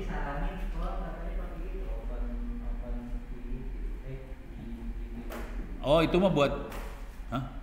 Katanya sih gitu. Ya tektokan deh, tektokan. Saya nggak yakin pakai gituan soalnya. Kebaca nggak? File sistemnya kebaca nggak? Kemarin itu udah cek. Hah? Itu nggak kebaca. Oh nggak kebaca? Kebaca. Oh ya udah kita tektokan aja. Kalau nggak kebaca ya. Cuma tadi kalau soal SDK doang, sempat dicabut terus dimasukin pakai itu bisa kebaca. Kebaca? Kebaca. Ada file apa? Di PC itu nggak bisa. PC Windows? PC sana? OS apa? Debian. Oh Debian, nggak kebaca. Yaudah tektokan deh, kirim email saya tembusin lagi ke anak-anak Wikipedia supaya tektokan Wikipedia sama sini. Itu ya. Jadi kalau kayak gitu jangan didiemin, ngobrol aja pakai email. Ini gimana sih maksud lu? Lu kirim SD card kagak bisa dibaca. Gitu. Enak kan? Jadi saya tuh kasih ini minta bagian juga maksudnya dari kayak soalnya pakai open yang di itu gimana itu? Ini mah intinya mah gini, kayaknya dia cuman ngirim file Wikipedia supaya yang bisa kita download juga sih sebenarnya. Cuman dia udah siap semuanya. Jadi intinya kan kita ada server yang buat internet offline di belakang tuh. Ya, masukin situ aja, cuman itu aja dan kita udah masuk sistemnya Wikipedianya udah masuk. Itu aja sih. Jadi tektokan aja ngobrol supaya jangan kita ngira-ngira, jangan. Gimana makanya saya nanya lo, Pak? Gua kagak tahu dia ngisi apaan. Emang orang ngasih tahu kok si Ono isinya apa kagak. Jadi mending tektokan dah. Kalau misalnya hilang, ya nggak apa-apa, ngomong aja hilang ke format kayak apa, kagak tahu kita salah ke format, minta kirim aja ke sana bolak-balik. Udah. Habis itu diapain? Hah? Iya, itu dari mana? Nah itu yang punya saya tuh di belakang. Nah itu Arduino ada, nah ini kita pakai buat nanti akhir semester dari yang ini pakai Arduino itu. Apanya lama? Hah? Lama itu nanti. Nanti pertemuan ke berapa ya? Sekarang pertemuan ke berapa? Ketiga ya? Jadi pertemuan ke-5, ke-6 daerah situ lah. Ke-6 ke belakang lah. Main Arduino. Udah pernah main Arduino belum? Belum. Seru banget ya? Yang di sekolah sama yang di sini beda berarti ya? Beda banget ya. Oke, terus Tolong itu ya, kuliah yang di open course dikerjain ininya, ujian-ujiannya, teman-temannya juga suruh ikutan, ya. Bukannya apa-apa, nanti kalau temannya ikutan, kalau ada masalah bisa nanya, bisa belajar bareng maksudnya. Daripada yang sengsara berdua kan, mendingan satu sekolah ikutan sengsara semua kan, jadi enak kita. Jadi bisa ngetawain teman yang lain enak kan, gitu. Apa? Kenapa? Ntar gue masukin. Bisa enroll sendiri sih, nggak ada ininya sih sebenarnya, nggak ada password. Baru register kan? Ya nggak ada isinya kalau baru register, enroll sendiri juga bisa. Oke, sekarang saya terusin lagi. Kuliah mana jaringan komputer ini udah enggak? Ini kok nggak bisa Ntar ya. Yang nggak kepake saya buang-buangin dulu biar enteng nih. Ini Arduino udah enggak, ini enggak. Ini enggak. Nih. Oke, mainframe. Tapi nggak pernah ngerasain hidup sama mainframe ya. Saya ini cerita aja ya, ini cerita doang ya. Saya waktu tingkat 2 semester 4 ya, semester 3 ya. Kalian belajar programming semester 1 udah belajar programming kan? Oke. Saya belajar programming semester 3. Oke. Sekarang bahasanya kan bahasa Python kan? Saya bahasanya bahasa Fortran. Sekarang bisa pakai di komputer masing-masing kan? Saya pakainya mainframe. Waktu pakai mainframe, pakai mainframe programming card, apa ya? Namanya card ini cardnya nih. Ini cardnya. Jadi saya pakainya kartu-kartu seperti ini. Pakai kartu seperti ini programnya. Horor banget, horor. Jadi kan kita bikin program nih, terus masukin ke loket tempat petugas mainframe-nya di situ. Mas, saya bikin program dong, nih programnya. Terus tukang tugas loketnya ngetik program kita, diketik ulang program kita. Oke, nanti dia ngasih ke kita kartu seperti ini. Jadi kartu itu kayak bahasa mesin sebenarnya. Dia ngasih kartu kayak bahasa mesin. Nanti kalau kita mau run program kita bawa kartu ini ke pusat komputer yang ada di kampus. Nanti petugas pusat komputernya akan masukin ke kayak rak. Nanti komputernya akan baca program kartu ini satu-satu.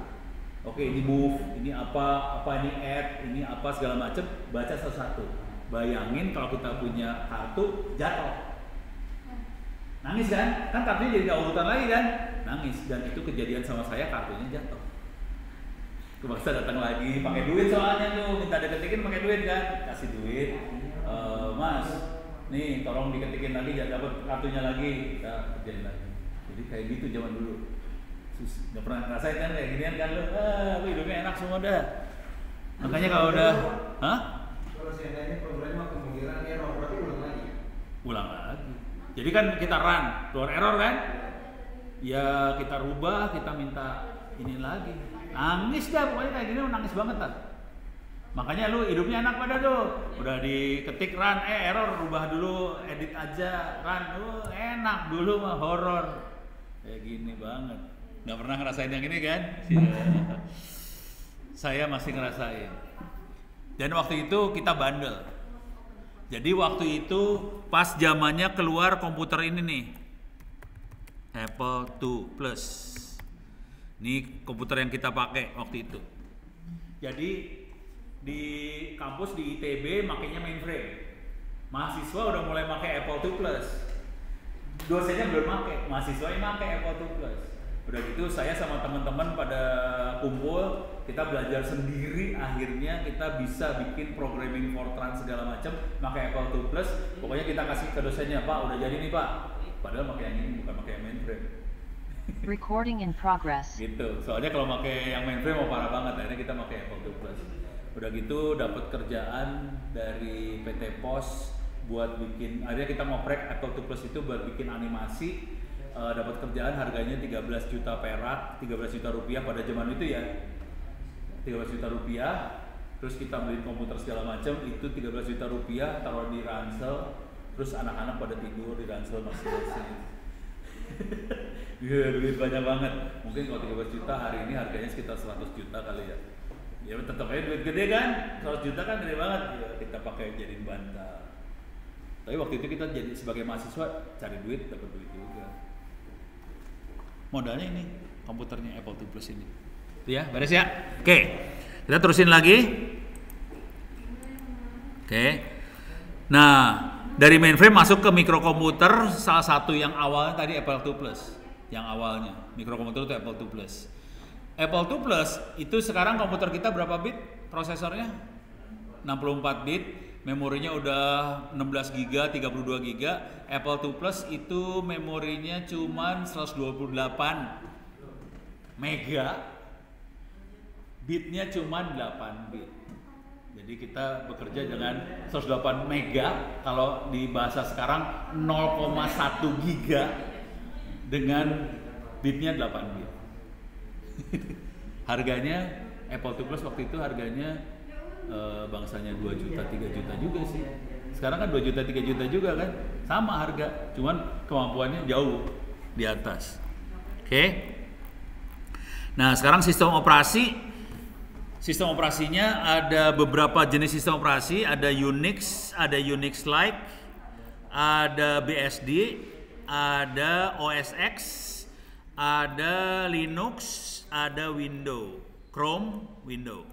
Tapi kalau dilihat ini sistem operasinya, ini satu keturunan semua nih, Unix, BSD, OS X, Linux, GNU satu keturunan semua. Terus Chrome masih satu keturunan sama Linux juga, Windows aja beda sendiri. Pertanyaannya, ada yang bisa jawab nggak ya? Coba ini pertanyaan sederhana aja. Banyakan Linux, banyakan Windows di dunia? Berapa persen? Belum lihat? Bisa ngira-ngira?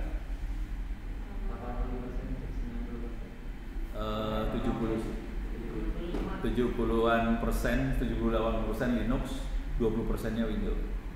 Oke, sekarang pertanyaannya, kalau kita bikin program, kita bikin aplikasi, kita akan naruh aplikasinya di yang sistem operasi yang banyak dipakai atau yang sedikit dipakai orang? Mana dipakai? Yang lebih banyak mana, Windows atau Linux?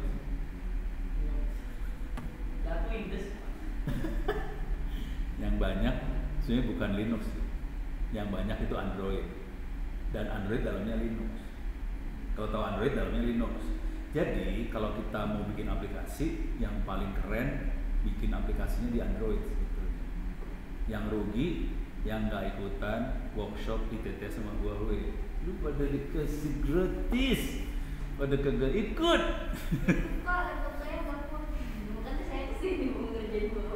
Oh nggak apa-apa. Kalau yang itu nggak masalah. Jadi makanya saya sengaja Huawei ditarik ke sini supaya bisa ikut. Lu pada ikut aja deh, masih ada waktu kok. Datanya gimana sih Pak? Apa? Datanya gimana? Udah nggak usah pakai daftar, udah percuma, daftar udah telat, ikut aja. Yang penting ini, kan saya posting tiap kali tuh akan ada workshop, URL-nya ini sampai dikasih URL coba lu, gila apa. Terus ada PR, kasih tahu kan ada PR, tolong PR-nya kerjain tuh. Jadi targetnya dia sebenarnya cuma ini doang, kerjain ujiannya di akhir, nanti ada ujian, sama ngupload aplikasi ke app gallery-nya Huawei. Udah, kalau itu beres dapat sertifikat. Cuman kita harus apply buat nomor developer ID Huawei ya. Developer ID itu kita harus daftar, emailnya dikasih, terus kita upload KTP, terus kita upload buku bank. Kenapa buku bank? Soalnya mereka percaya bahwa nama yang di buku bank pasti benar, bukan nama bohong. Kalau KTP mungkin bohong. Kalau buku bank kemungkinan besar benar. Jadi dia pengen lihat namanya doang sih. Jadi ada buku bank, ada nama kita, ada KTP, sama enggak? Sama email kita namanya sama enggak? Sama nama yang kita daftarin sama enggak? Ada tiga nama kan? Nama, email, buku bank, KTP, ada 4 ini. Kalau semuanya sama berarti orangnya orang beneran. Jadi di approve, nanti dapetin Huawei ID. Huawei ID ini dipakai buat ngerjain ujian sama ngupload aplikasi ke App Store. Nanti dapat 2 sertifikat Huawei internasional. Dan, emang Huawei Indonesia? Hah? Ya Cina emang Indonesia, internasional kan? Jadi lu akan dapat 2 sertifikat internasional. Udah gitu, saya udah nego sama Pak Aziz segala macam supaya sertifikat ini bisa menggantikan nilai UTS. Nanti tergantung jurusannya, jurusan apa. Jadi UTS-nya dijadiin nilainya 100 langsung. Nggak usah ikut ujian. UTS kuliah programming ya. Jadi kalau UTS kuliah programming nilainya jadi 100 langsung. Gitu. Sekarang telat Ya udah ikut aja nggak apa-apa. tapi dapat sertifikat ya? Dapat. Kan ujiannya masih belum. Ngupload ini masih belum. Apa? Masuk ke developer huawei.com, daftar di bagian mobile.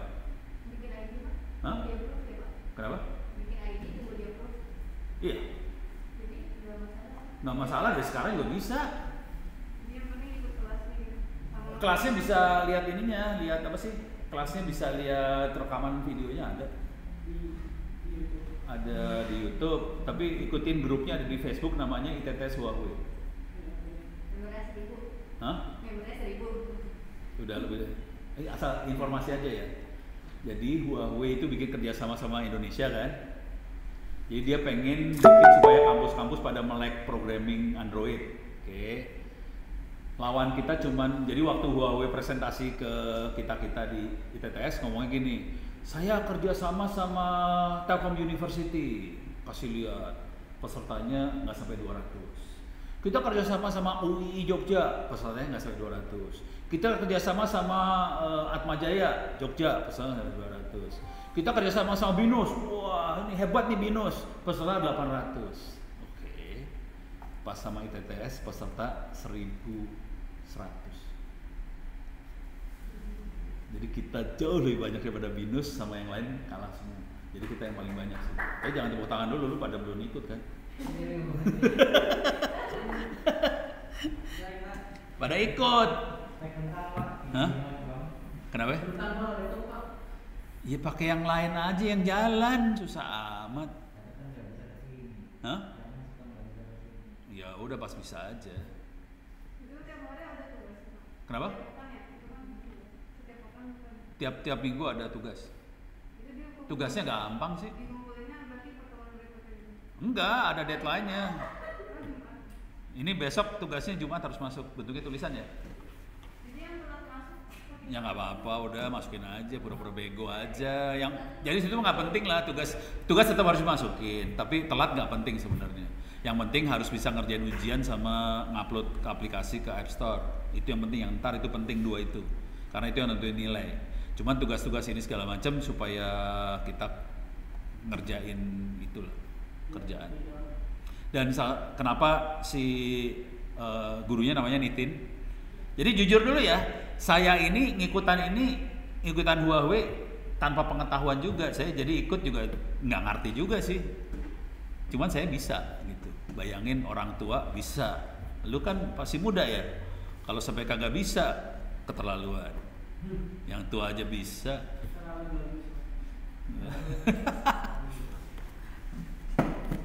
Beres ya? Oke. Ini udah. Sekarang komponen sistem operasi yang penting-penting. Yang paling penting namanya kernel. Oke. Kemudian kita bisa jalani program, execute program. Nah, interupsi itu kira-kira gini. Kalau program lagi jalan, kita dalam program ini secara hardware kita bisa ngasih sinyal ke prosesor, tolong programnya jalan itu diberhentiin dulu, tolong kerjaan saya ditanganin dulu. Misal gini, ini program lagi jalan, lagi dengerin lagu atau apa gitu, lagi ada program dengerin lagu lagi jalan. Tahu-tahu ada keyboard saya pencet. Jadi pas keyboard pencet, keyboard akan ngasih sinyal ke prosesor interupsi, program lagunya akan berhenti kalau kita pelanin ya. program lagu akan berhenti, dia akan pindah ke program buat nanganin keyboard yang masuk tadi, datanya diambil, terus program lagunya jalan lagi. Tapi kita sebagai manusia nggak bisa dengar itu. Kenapa? Karena prosesor terlalu kenceng jalannya. Jadi waktu diinterupsi, dia ngerjain keyboard, kita rasanya kayak lagu tetap jalan, gitu. Itu namanya multitasking. Jadi multitasking ada kemampuan dari prosesor buat diinterupsi. Interupsi bentuknya hardware, bentar. Ada sinyal dari keyboard yang 0,5 volt dimasukin ke ada pin buat interupsi, ada pinnya. Itu ya. Nih. Terus mode ada 2, protected sama supervisor tadi. Kalau protected itu buat user biasa, supervisor buat yang root. Oke, tapi berbahaya. Nah, di sini manajemen memori terutama buat prosesor-prosesor yang tua yang cuma 8 bit, 16 bit, itu jumlah memorinya. Jadi 8 bit sama 16 bit itu urusannya sama jumlah memori. Coba kalkulator, mana kalkulator? Oke. Kalau kita punya prosesor 8 bit, jumlah memorinya adalah 2/8. Sama dengan, jadi 256, memori maksimumnya dia 256 byte. Jadi 256 aja dia punya 256 tempat di memori. Kalau kita prosesornya 16 bit, 2/16, segini dia, 65 kilo. Jadi memorinya 65 kilo. Oke. Kalau kita punya prosesor 32,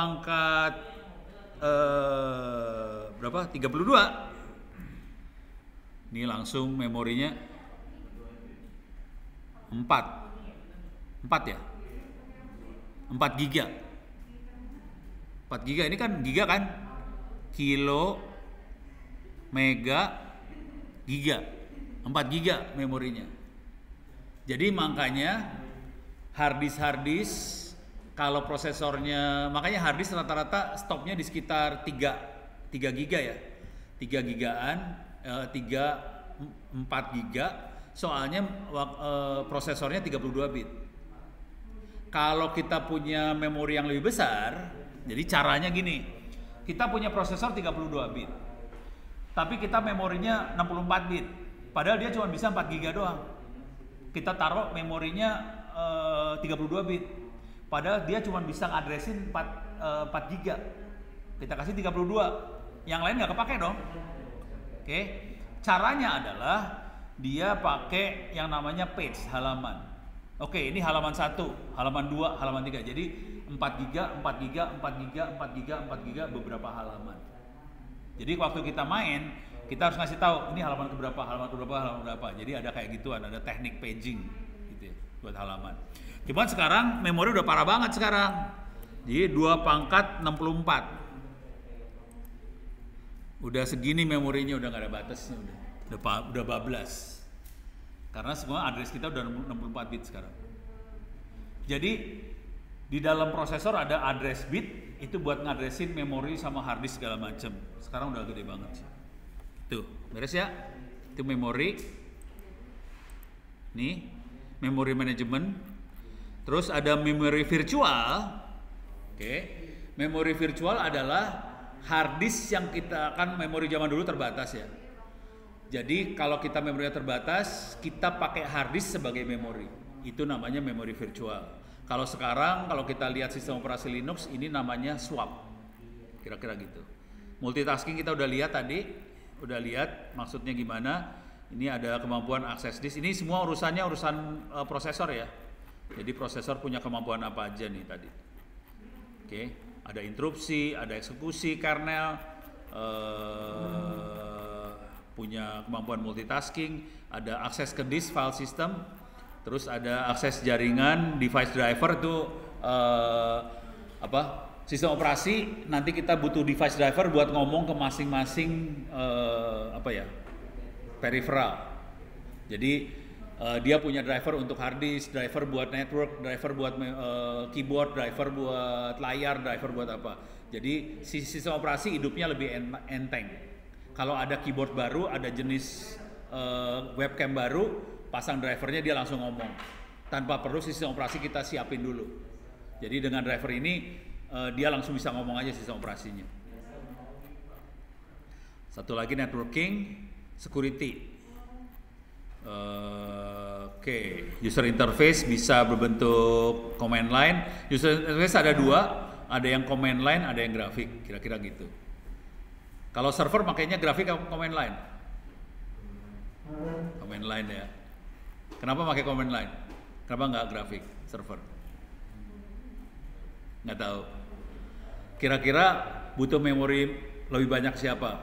Grafik atau command line? Memorinya butuh memori yang mana yang lebih banyak? Grafik akan lebih banyak butuh memori. Makanya server, kalau grafik kan dibutuhin buat user supaya enak makainya. Tapi konsekuensi kayak gitu adalah memorinya banyak dipakai sama grafiknya. Jadi kalau server kan usernya nggak ada, jadi grafiknya dibuang. Ini udah habis ya? Aman ya? Aman? Grasberg, lu mau ngerjain tugas atau mau buku? Mau ngerjain buku atau ngerjain ujian? Buku aja, Pak. Hah? Nanti selesai bukunya semua. Dia mau buku tapi nggak dikerjain. Kan yang susah dosennya ntar. Tadi baru kirim lagi, Pak. Hah? Udah dikirim tadi. 200 halaman yang bagus ya? Iya. Bagus ya? Bagus sekali. Ini terakhir. Dia maunya bikin buku. Cuman bukunya kemarin kagak jadi-jadi nih anak satu, parah nih. Rese. Udah, kita tutup dulu ya kuliahnya. Kita ketemu minggu depan. Terima kasih banyak.